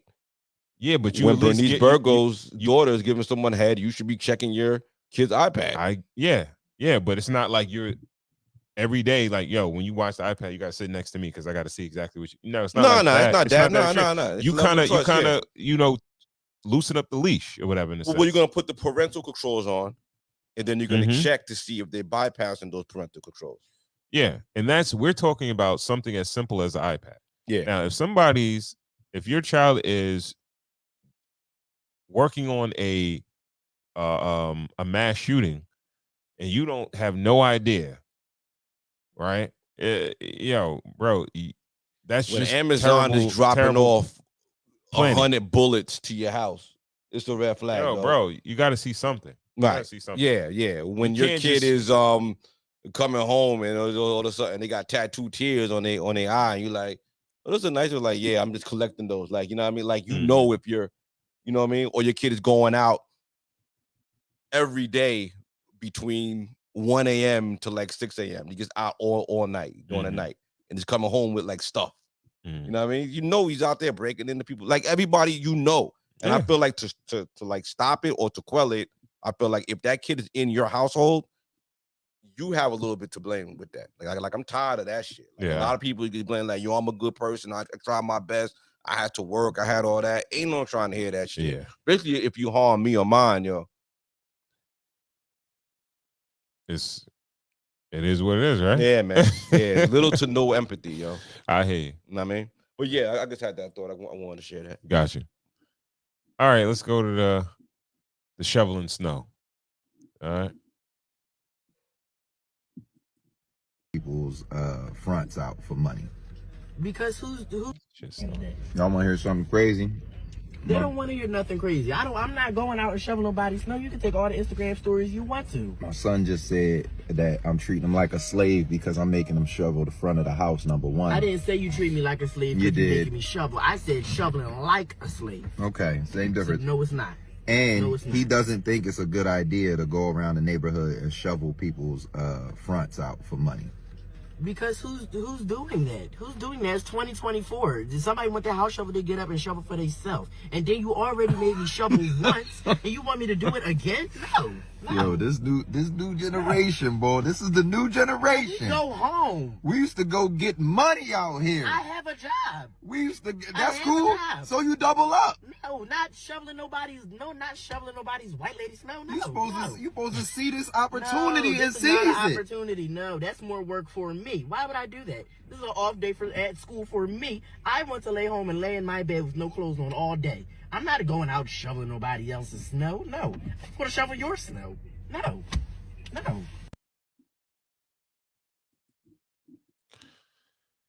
yeah. Why you ain't got no clothes on? Bad. Right? Like, yo. Shout out See, to that. these are the type of this would be a debate I would have with my daughter, right? So, all right. Because I took that and I thought about you. Shoveling like a slave or shoveling. What did he say? The kid said, you have me shoveling. Oh, yeah, like a yeah, slave. that's classic. It's just semantics. Yeah, exactly. So you're just arguing semantics. A lot of the time, that's what it is. That's gotta be frustrating. Yeah. Yeah. Semantics for sure. All right. Right? Yeah. Well, homeboy, you shouldn't let the girls shovel anyway, but he sound like a that's not a shoveling. Shout out to that young man. Yeah. I don't think them risk a whole snow. But you know what I mean? Shout out to Pocket. Yeah. But I feel like he got more to not worry about, but he need to focus more on something else than shoveling snow. Because listen, a man's a man though. A man's going out, you gotta go out there and shovel snow. I would fix that if I'm the father. I would make this a lesson in mindfulness. I would make this a lesson in, you know what, take care of your neighbors. So if there's an old lady out, I would assign you to shovel that old lady's yard, whether she pays you or not. Take care of your neighbors. Gotcha. Like, it's a lesson in mindfulness. Like, they pay you because we did it for money. You know what I mean? Mm-hmm. But at first, it kind of started like, yo, listen, like, these people need their stuff shoveled. Like, it's an ecosystem. Use your youth to kind of help everybody in the neighborhood. Yeah, it's a. You say that it was more. It was all about money, bro. Look, I had old people who B was across the street. She used to bring. She worked at Dunkin' Donuts. Mm-hmm. She used to bring us munchkins all the time. Bring us toys and all that. If it snowed, we're gonna shovel B out. You know what I mean?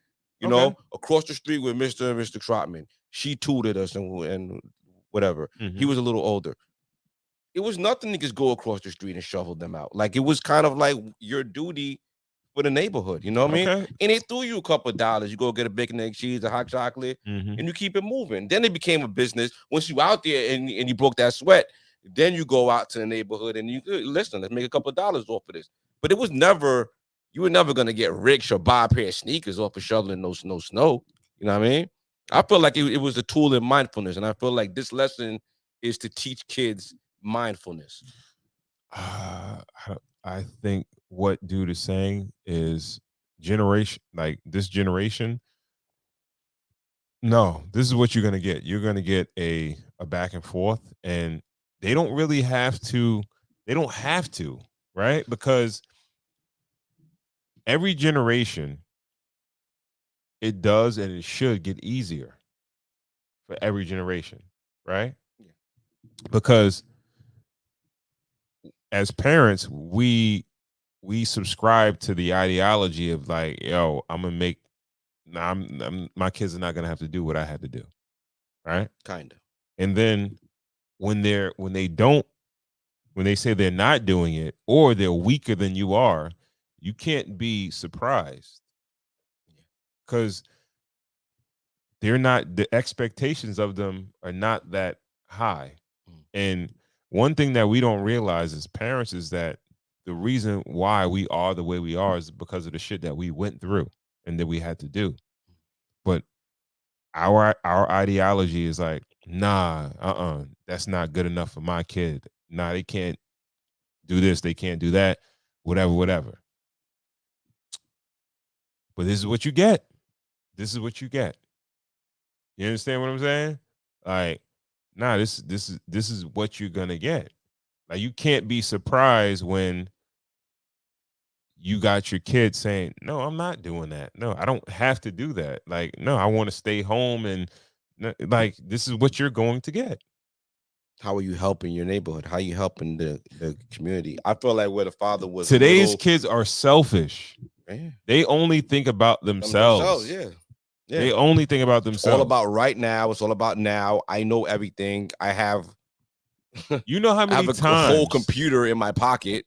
You know, I don't have to. Like, yo, when we rented a video back in the day, we had to rewind it before we returned it. You know what I mean? Like, we had to, like, you know, literally watch paint. Like, we did crossword puzzles and like mazes and things like that. Put together puzzles and all that. Like, everything was about like we knew ourselves. Like we having a Walkman was like the biggest thing ever. You know what I'm saying? Now kids can even take a shit without having the whole internet in their freaking palm. Yeah. You know what I mean? Yeah. So it's just about taking the time out, slowing down. I feel like Dad was on the right path, but incentivizing it was with money, which I feel like masking the whole thing.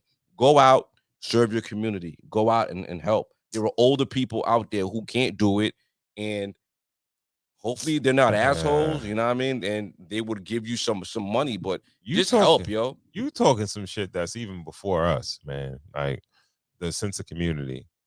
I know when I was a teenager and I shoveled snow, it was basically to make some extra money. I ain't gonna lie to you. I didn't really care. So if you had an elderly neighbor right next to you, I probably would. You know what I mean? You know, it's a cool older lady. Always said what up. But she baked some cookies. She had a couple for you. Halloween, she always blessed you with the ill candy. You know what I mean? If it snowed and you already out there, why not just hit a little walkway? I get it. And if you bring her doorbell and tell you that she's done, she's gonna hit you off with $30 or something like that. You know what I mean? I get it. That's where it starts. It starts because you. All I'm saying is that when it snowed, my mindset wasn't like community. Make sure the old people are good. I was like, yeah, I want to go out and make a few dollars. Right. You understand what I'm saying? Yeah. But today's generation, they do not care about anybody but themselves. You know how many times, like, there's a mess in my crib and I'll tell a kid, yo, pick that up. And they say, that's not mine. I didn't do that. Okay. Why do I got to pick it up? I didn't do, just pick it up. The house this is dirty right here. Just pick it up for me. And it's like, all right. Right. Like, yo, it's like that. And both of my kids are like that. Both are like that. So I don't know if it's just my household. That's everybody's household. Like, yo. But it's our job. Our job to what? To teach them mindfulness. To teach them to look at your surroundings and to upkeep their surroundings. Starting with their house, branching off to the neighborhood, and eventually the world.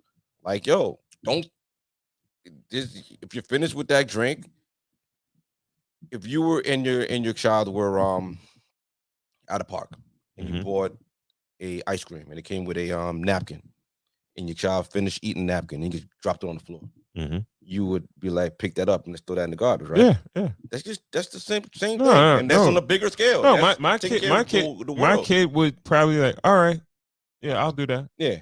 But if I say, yo, pick up that napkin over there, Mhm. he's like, that's not my napkin. Yeah. It's an exercise. Yo, all the time. I Yeah. got a debate with children about what mess is theirs. Right. Because they like, nah, I'm not picking up that mess because I didn't do that mess. Right. You understand what I'm saying? Yeah. I was just happy, like, social media is fly for things like this. Like, I was just really happy that father shared that moment between him and his son with the world, you know? But it's definitely a reflection of what is out there, right? Yo, to all the parents that are out there. You think you wasn't like that, though? You think you wasn't like that? You don't think that there was some old school shit? I could tell you for a fact I wasn't like that. Okay. I was not. We like to look at the past with rose-colored glasses, and we were perfect, and we did everything. Nah, and we I never said I was to perfect. School, and we did all this, but our parents had the same things. Like, and technology was changing. There's certain things that we didn't have to do that they had to do, and I know, like, we like to, you know, bash on the young kid, but we were once them. We were young and opinionated and didn't understand the way things work at one time, and that's why we have to exercise a level of patience with them. No, I would disagree. I would disagree because all right. If my parent said something that I your daughter got it from, all right. If my parent said something and I disagreed, would I outwardly say, yo, no? I wouldn't debate my parent. I've done mad shit that my parents told me to do that I felt like, why I got to do this, but I just shut up and I did it. You understand what I'm saying? And I probably felt in that room like you were good at. You was swinging at the wall and shit. Probably, but I still did it though. I still did it. Yeah, right? You got today's generation will debate you, and they're not doing it. They're still just debating you about. No. Well, they're doing it. Debate is, you know, a little more, you know, cerebral. They want to talk their way out of it. Have at it, you know, but nah. Yeah. But I feel like that's a healthy conversation. I like that story. I think that was like a late addition. Yeah. But I'm happy that we spoke about that. Okay. Yeah, man. All right. Where we going? Let's go with right along. Let's go to Shorty with that short dress on. Matter of fact, I had something to ask you too before we get in there. Go ahead. You think it's inappropriate for men to ask other men how much money they make? In like a casual conversation?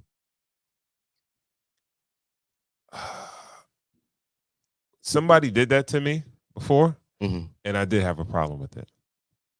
Why? Because I just thought it was very personal, and it wasn't a homie like that. It was an associate. It was a kid that I went to high school with, right? And I hadn't seen this dude in years. Okay. Right? And it's like, how'd the conversation go? Yo, it was super random. Okay. And he's like, yo, like we're at a party, like an event. Yeah. He's like, how much money do you make? And I was like, what? What are you talking about? That's a little weird. Okay. Yo, it was super weird. I mean, didn't he ask you what you did first, or no? Because this Instagram page is like that, where seemingly a stranger will go up to somebody and they were like, "What do you do? How much do you make?" Yeah, right. Yeah. And it seems like no one takes it personal then, but like, why would it be personal? Because it didn't seem random. It was as if like you kind of know me. Okay. But then it's like you want to get into, we're not that personal, but you want to get personal with me. You understand Was what you I'm trying saying? to get into your field, or was there a little more context to it? I have no idea. Okay.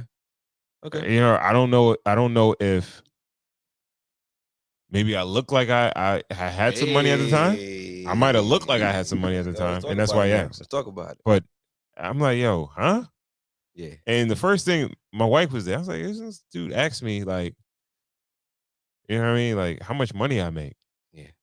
I was like, it was just weird because he kind of like, it was like so random, bro. Okay. So random. Yeah. But another thing is that we went to high school with him, you know. Okay. I'll tell you after. All right. But he's a white dude. So I'm like, maybe that's how they do it. They just come out with it. Like, I think dudes kind of do it. Like, I think I've had this conversation with person with friends of friends. Like I think it's strangers off the street. If I'm working and I see like a if they want to get into where you work at, yeah, or they like Okay. in my field, like I'll if they ask you, what I That mean, makes I'll a give lot them of like sense. a window, or That I makes a tell lot them of like, sense. yo, you could do all right, you know what I mean, like yeah. Or if it's like a competitor, like someone that works in the same field, Yeah, in a different company, I'm like, nah, you better come over here, like you'll make more. that You know makes what I mean? all the sense But in the even world. like not with like a stranger, but like even if it's like a friend, even if it's something at like my wife's friend's husband, Mm-hmm. we've had a conversation like that where he just like some people volunteer that information, Yeah, and then they kind of tell you. But I feel like that's the healthy conversation to have. I feel like I think people volunteer the information if they feel like they make a lot no of one going money. around talking about I made 50, like no, I mean, Yeah, it's a lot of niggas that saying shit and be like, you up, okay, all right, you like, you want to share, okay, good stuff, right? I always felt like it was like inspirational or like aspirational though. Like I like those kind of conversations, having those conversations though. It depends on what angle they're coming from, bro. Even if it's a bad angle, like I'll soak up the game. Even if it's serving, even if I feel like it's serving his ego and it's serving it, I'll play along just to kind of see like, yo, what you do and what's going on. And I feel like it's healthy conversations for like people to speak about what they make. Certain people might feel like, yo, listen, I'm stuck here and I want to cross over and I don't feel like I could, make certain money. Certain people feel closed in about having those conversations. And I feel like it kind of hurts them. Because you feel like you should, if you want to move or progress, you should have those type of conversations in order to be better. That's what, to be better or to look for opportunity or even open your mind that, yo, listen, I can make this with my education level. Mm-hmm. Because I feel like that's where it starts. I feel like it starts with like certain people feel like if they're stuck at a certain education level, they can't make a certain amount of money. But there's certain jobs that you can make good money. If you just talk to people, people or resources. Yeah.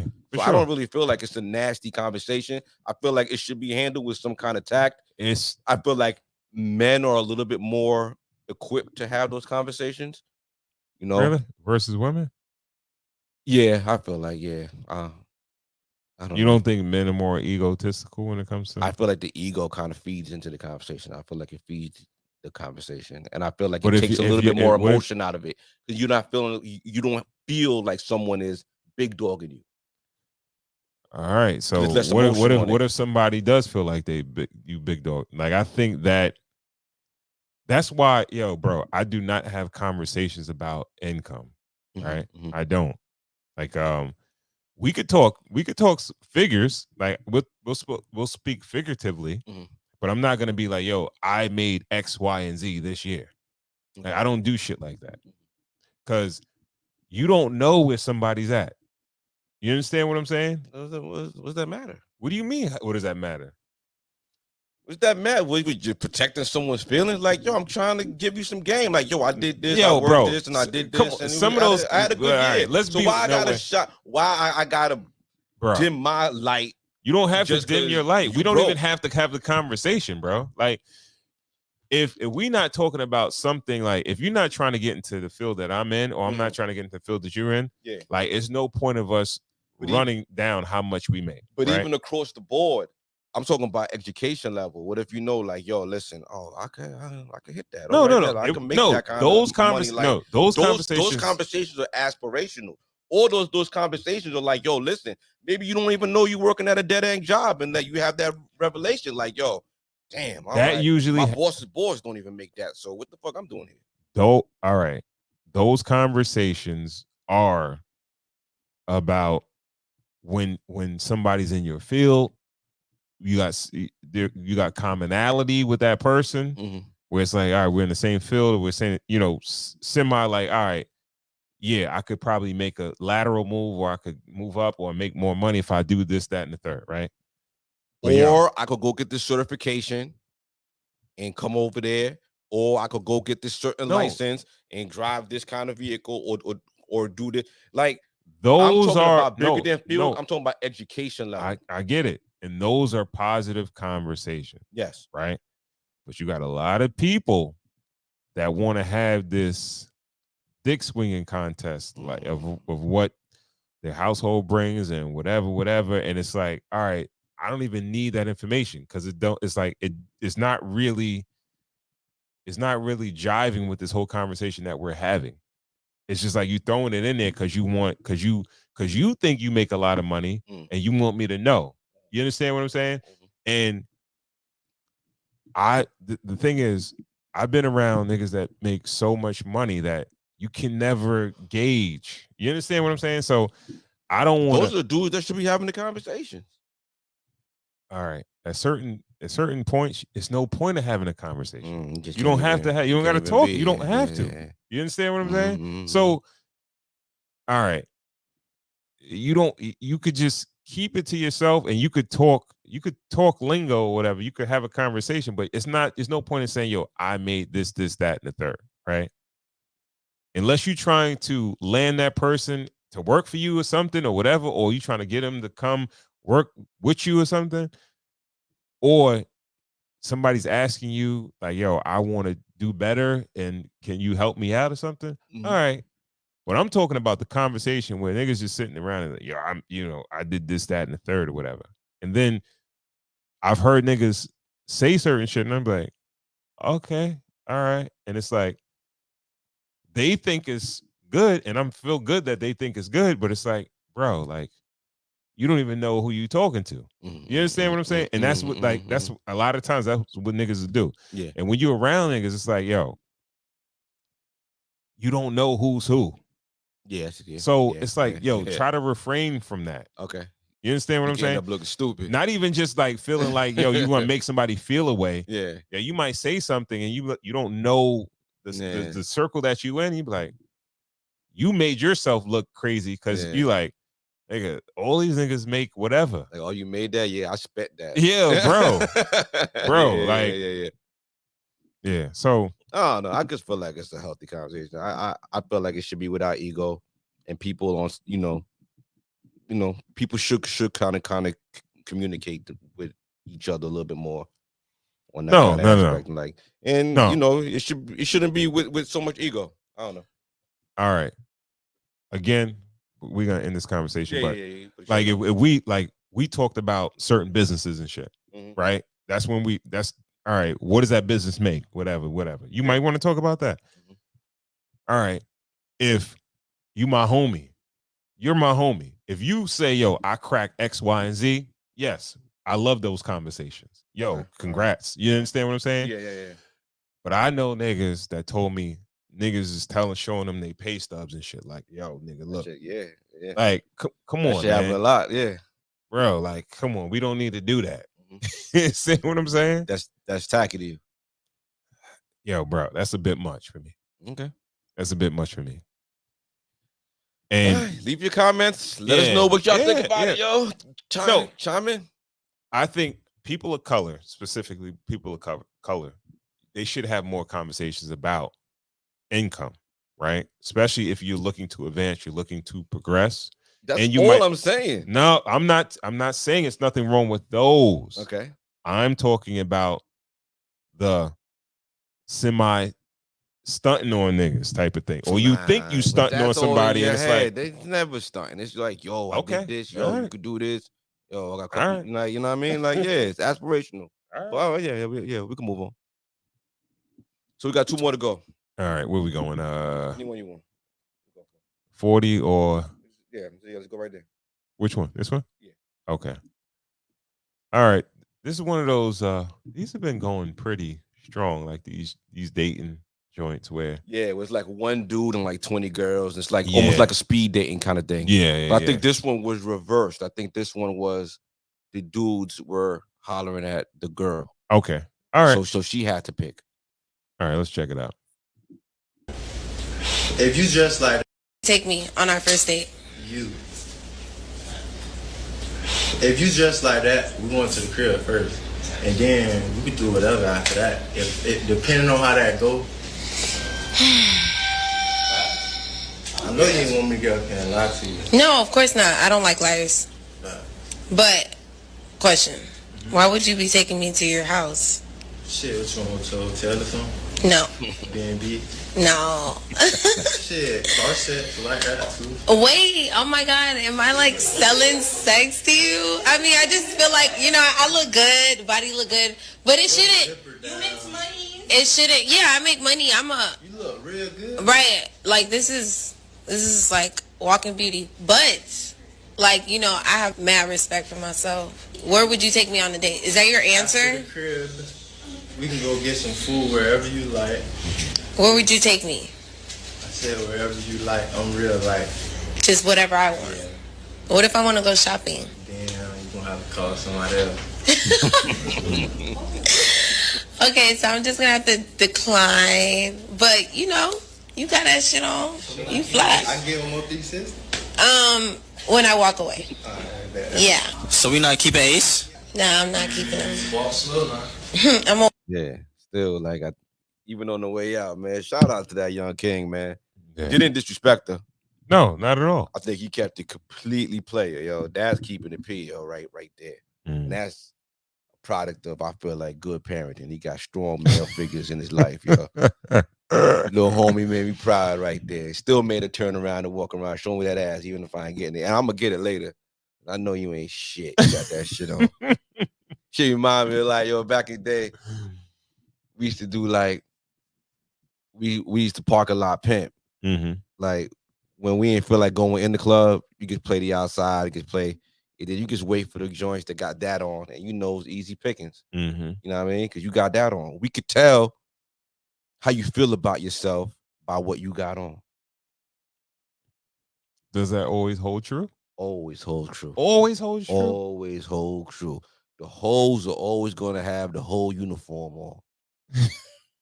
You know what I mean? Like she was out there in underwear, basically. Like she was out there talking about where I'm going. Like, I'm gonna be like to the crib. Like you're dressed for the crib. You dressed for the smash, and you know what I mean. Like, what am I supposed to do with that? How are you supposed to command your respect if you don't respect yourself? It's the day and age. It doesn't matter how a woman dresses. She's doing what she wants. So even if she has the whole uniform on, doesn't necessarily mean she's a hoe in 2024. Maybe back in the day, but these days, can you tell the difference between one or the other? You could always.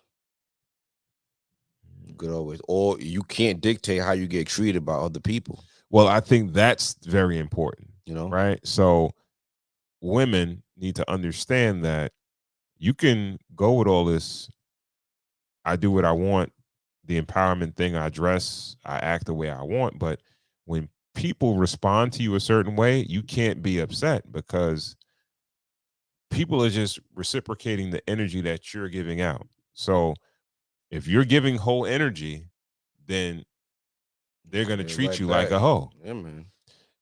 And it just is what it is. So, and you got certain dudes that would just kind of put a woman like that on a pedestal because they want to smash, so they feel like they gotta play along with her, almost be delusional with her. Oh no, you deserve respect. Even though in the back, even the simps in the back of their head, they just gonna be like, they're not gonna stand on business. They're just gonna feel like, yo, I'm gonna go with the flow. If she thinks you're a respectable woman, you know what? I'm gonna treat her like a respectable woman. But at the end of the day, you still gonna get dogged out. You never gonna get exposed running around like that. She seemed young enough. I don't know. We only seen the crack of her ass, but she seemed young enough that she could learn her lesson from this, and she can, you know, move forward and move, you know, accordingly. But that ain't the way to move along in life, you know. And I feel like it's a lesson that people in general learn. Yo, listen, guys, just because you can drive fast don't mean that you should. Women, just because your body looks great and you look great in the mirror don't mean that you should show it all the time. You know? Yeah. Show it to who you want to show it. Absolutely. You know? Absolutely. And that's guys, just because you feel like you can you could probably beat half these niggas in the club, don't mean that you should start a fight in this motherfucker. You know what I mean? Like, there's certain lessons that we learn as kids, and there's certain lessons that's never gonna go away And there's certain lessons that the generations that come before us are going to learn the hard way. Yeah. Like they're never going to learn that from their elders. Mhm. Because they're going to look back at them old Freaknik pictures, or they're going to look back at them old album covers, or they're going to look back at the old video vixens and all that. You're going to be like, yo, y'all were doing it. So how y'all going to tell us? Yeah. These women getting all this attention. That's the same exact attention I want. You know what I mean? Learn it the hard way. You know what I mean? Yeah. It is what it is. Yeah. Cold world. All right. That's it? Yeah. So let's go to the last one. All right. Bring it home, yo. Okay.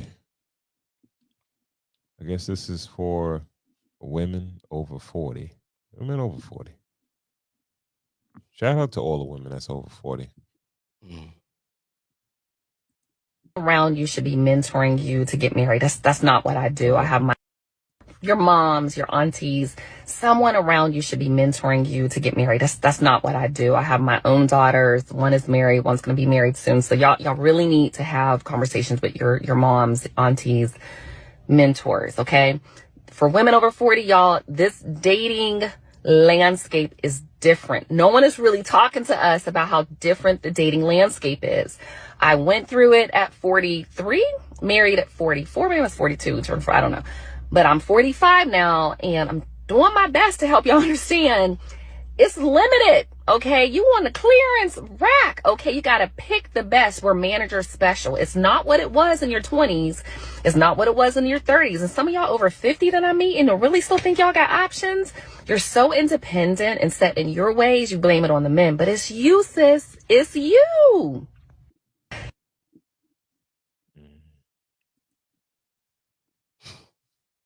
I just couldn't get her past playing with them damn filters in that app. Like that's how you can tell me that you old. You can play with shit. Nana learn how to use Snapchat and shit. Now she playing with the filters. What's your first thoughts on it? First thoughts is that she's being honest. Is she being honest? That's my first thoughts. I feel like she's being honest and she's trying to impart a little wisdom. Well, the stats show that women, like first marriage women, has increased over the years from like 2000 and like the 90s to the late 2000s, 2020, 2019, that there's been an uptick of women in their 40s getting married, but for the first time, not people that are divorced and getting remarried. Say that one more time. First time marriage for 40-plus-year-old women has increased. First time marriage, okay. Yeah, all right. Over the last like 20 or 30 years. Okay, that's big windows. Anything can happen. Yeah. But it shows that, some of these women are still getting married. Hey, a 20, 30 year span, you could skew any kind of stat for that. Like, give me like a 5-year trend or give me like a 2-year trend where, like, yes, okay, women in 20, 30 years, yes, women have been concentrating on their education. I feel like just as a whole, people are waiting to have kids until they're more established. So I feel like it's a lot to go into to that stat. But I feel like what she's telling people is that, honestly, without her having to say it, what I get is what we've been trying to tell older women for like a while now. Like, you're not older men. Older women, older men, we both excel. Everybody's getting up there. But older men, we have no problem going down and getting a woman without anything, or a woman that we could just kind of like take care of or anything like that. We'll take that beauty as her purpose, or we'll take other things, or her fertility, or her any other quality that older men are looking for. Men, older women want that established men. Like, they want to date at the top, and it's like, you don't have the things that men really want. We don't really care about your money. And the men who care about your money, you're going to find out the hard way, but those aren't the men that you want, So it's almost like you know, you have to kind of like humble yourself, or I don't know. I don't know what Do to you think say. she was a Like, bit it's extreme when tough. she called them, like, I think I said this a long time ago, like they're on a clearance rack? Yeah, actually, we have that clip. We're gonna roll it right now. You saying that? I remember you saying That was like some of the first. That was like one of the first episodes, like when we first started. Yeah, it was a little raw. Yeah. So I'm asking. So you asking me if she was extreme when you were extreme when you said it. I feel like it's an analogy. I feel like it's a bit of hyperbole with it, but I feel like it's the applicable analogy. Like, you are, you know, it's the last chance. You know, final sale. You have the record store, you're like, yo, you can't return this shit, right? You're like, you can't bring this shit back. You know what I mean? But it's just like, yo, listen, you have different qualities. Know that you have different qualities, and know that if you are going to be, my advice to younger women who are driven and who want to make an impact on this world and want to do all kind of things, is to balance it out, yo. You gotta balance it out. You still gotta be a lady a little bit too. You can't be so hard around the edges and so rough around the edges that you just kind of only want one kind of person, and you can only deal with one kind of person. Because if you're gonna study men and you're gonna emulate men and you're gonna hold yourself up against men, then you truly have to do it. You know, you might have to date a garbage man. You might have to marry someone who works a 9 to 5. Even if you're up there and you're busy and you're making money, like, you're gonna have to date a regular good dude that, you know, that you actually like. If you like his company, if he makes you laugh, if you feel safe around him, you have to find qualities in that human that you will want to spend your life with, because you're exceptional. You know, if you're an exceptional person, that's the definition of exceptional. There's not too many of y'all. You're not average, you know. You might have to be with someone that's a little, you know, under you. Yeah. And not treat them like that. Treat them like an equal, and treat them above you even. Cater to this man, because at the end of the day, if you want what these younger women want, and you want to, like, you know, older men who make a lot of money and everything like that, like, when they go down and they scoop up the younger shorty, they still hold them up in that light. Yeah. You know, Yeah. they treat them like, yo, you are the woman that are gonna bear my children, and hold them to that reverence. You know what I mean? Make them sign that prenup now. Yeah. You know what I'm saying? Protect that money. But you gotta hurry up and buy. You know, remind me of a funny joke. I'm sorry to derail you. They said that Jeezy's wife was feeling pressure to sign the prenup early because the wedding was happening fast. Yeah. And then one of the comments in the things was like, that's the definition of hurry up and buy. Yo, I laughed for like 5 minutes. I'm sorry to derail. No.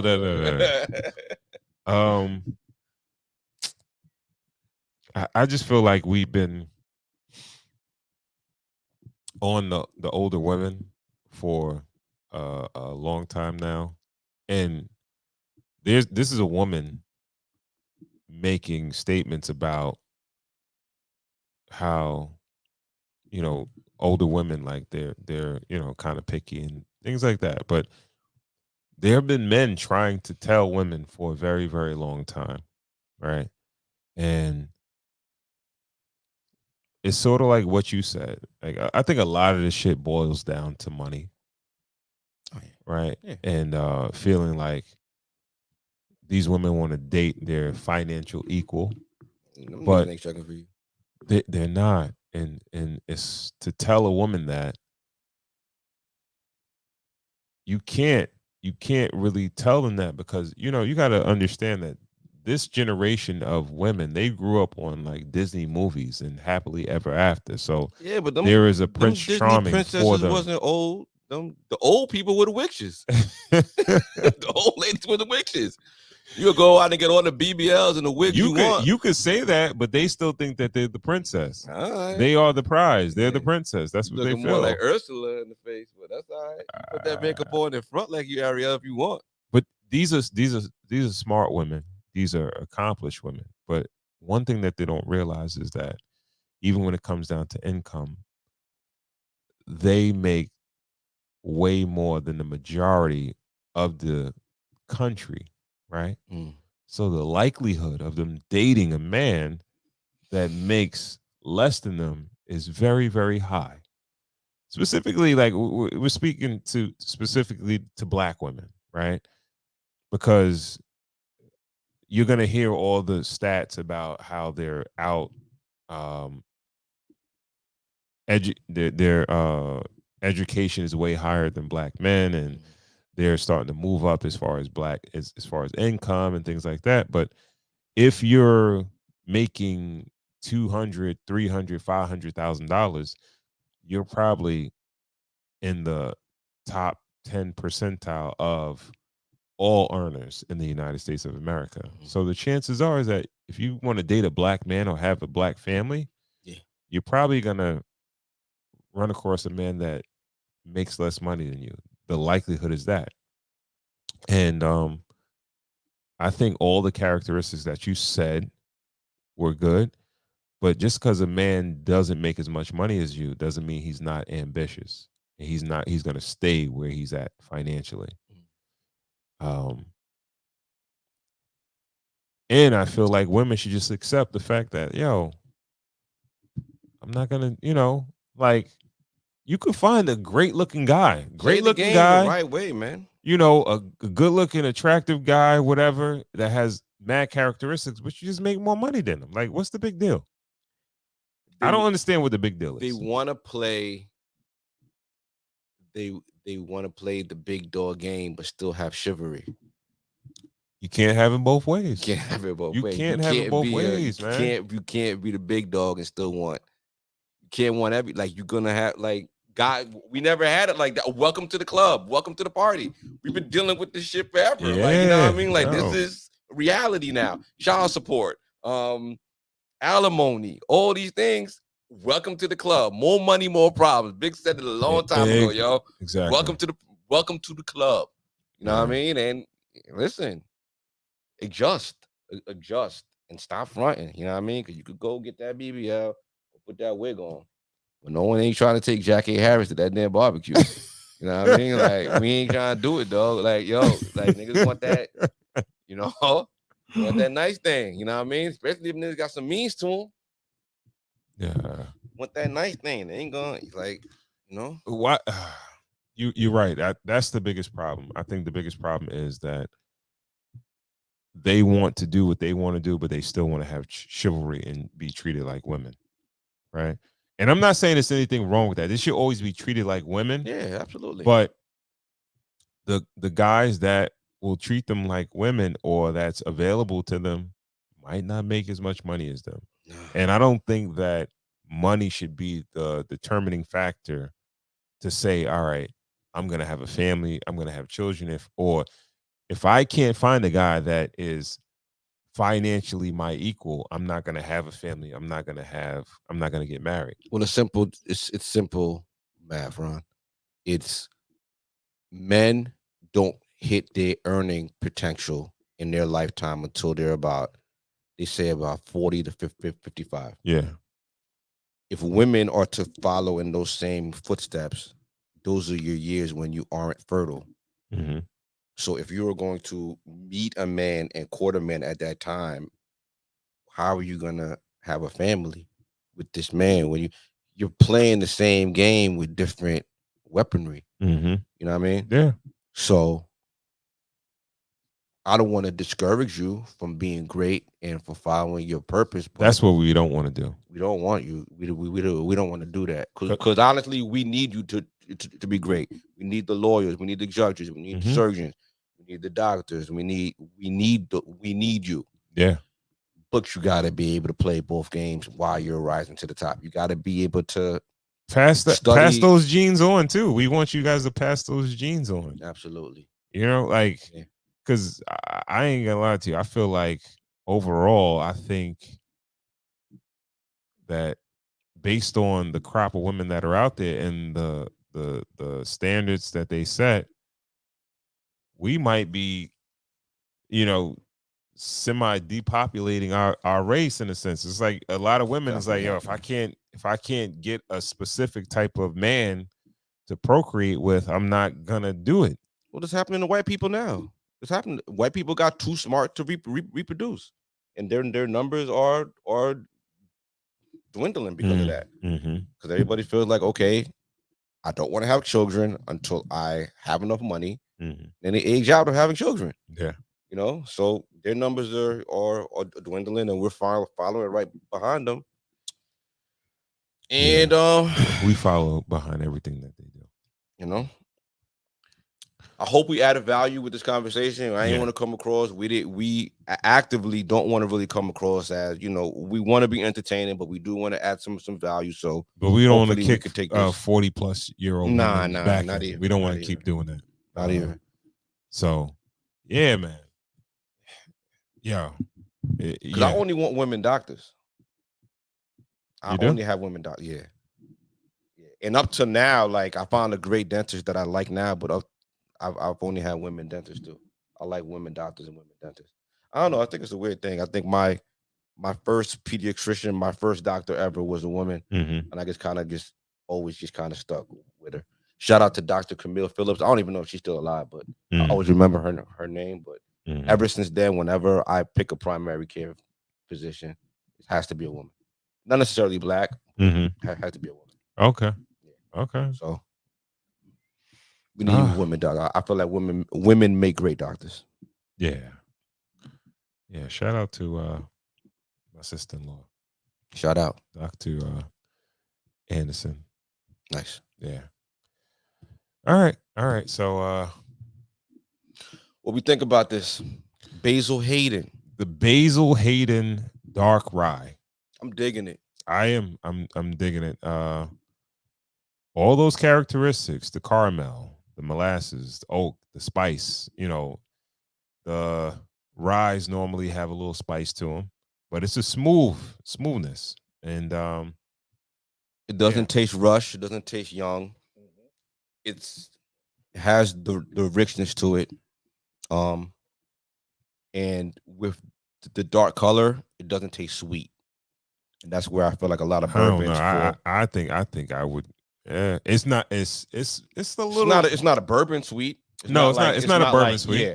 But American whiskey type of, you know, not as sweet as a bourbon, but definitely more sweeter than a Scotch or a Irish, right? Of course, or Japanese. But you know me, I am a bourbon guy. I like bourbon more than any other type of whiskey. You think this one? No, let's stay away from that. All right, so because we're trying to work on our to clean up our act a little bit, man. Yeah. We don't want to pit no brands against each other because we're working on a couple of market sponsorships and stuff like that. No, we're not gonna do that. But we are definitely feeling this Basil Hayden dark rye. Basil Hayden never really misses, though. Nah, Basil Hayden is a strong brand. Yeah, strong brand. Strong brand. Keep in mind, though, this is coming out of the Jim Beam distillery. Yeah. You know what I mean? Right. So, of course, for a lot of people, the Jim Beam is like a go-to, a regular bottle that you'll pick up, you know, just to have a quick whiskey to drink or whatever. Absolutely. So this one right here, the Basil Hayden dark rye, I would say definitely give it a try. I like this one more than I like the regular Basil Hayden and the Basil Hayden toast. I think I'll go with the toasted over this, but I like this a lot. And I was gonna say maybe it's been a little while since we had the toast, so and this one is right here. Right. But again, 40 ABV, 80 proof. It's a blend of Kentucky straight rye, Canadian, and has some port blend in there. So what does this retail at? $50. All right, retails at about $50. Go pick it up at your local wine and spirits, and by all means, let us know what you guys think. If you think we're on point with our assessment of the Basil Hayden rye, let us know. All right. Shout out some of our sponsors, man. We got Cigargle, we got Moods. Matter Yeah. of fact, let me do Cigargle, man. Okay. Cigargle, we're actually we're going out tomorrow night. We're gonna have a little Monopoly game at the Cigar Lounge. We got a couple of friends to I'm gonna witness. kick some ass. Yeah, to witness you get cracked. And we're gonna let you know who won the game. Absolutely. But we are definitely gonna bring a couple of these with us Yeah. because we're gonna be smoking, we're gonna be drinking, we're gonna be enjoying the night out, and this is like a mouthwash for your mouth. Absolutely. Pause. Yeah. But I feel like on the way out, you pass a couple of these around, go home with a nice, minty or cinnamony, or spearmint mouth, or powermint mouth. Powermint, yeah, and you're ready to go. This kind of we don't want to lead you in the wrong direction, but if you're drinking, this is not made with alcohol. It cleans out your mouth. This is better than Listerine, better than Listerine strips. I know guys use a lot of different things. But this is a lot cleaner, and this cleans you out. And I feel like that's another pause, but yeah, has you going good. All right, and also Moods by Michelle Rose, man. We have our signature candle, the Cigars and Whiskey candle. Very, very dope scent. Go to her website, moodsbymichellerose.com, and pick you up a candle. It supports the podcast. It supports her brand. Yes. And of course, man, if you want to clear the air with some great smells, this is it. All right. Got the room sprays, that lemon hand wash, high power. Yeah. You know what I mean? Yeah. All right. And with that, we want to thank you guys for tuning in to another episode of Cigars and Whiskey Podcast. Again, subscribe to the YouTube channel, man. Cigars, the Ensign Whiskey Podcast, Instagram, all those things. And by all means, we'll catch you on the next show. All right. Peace. Peace.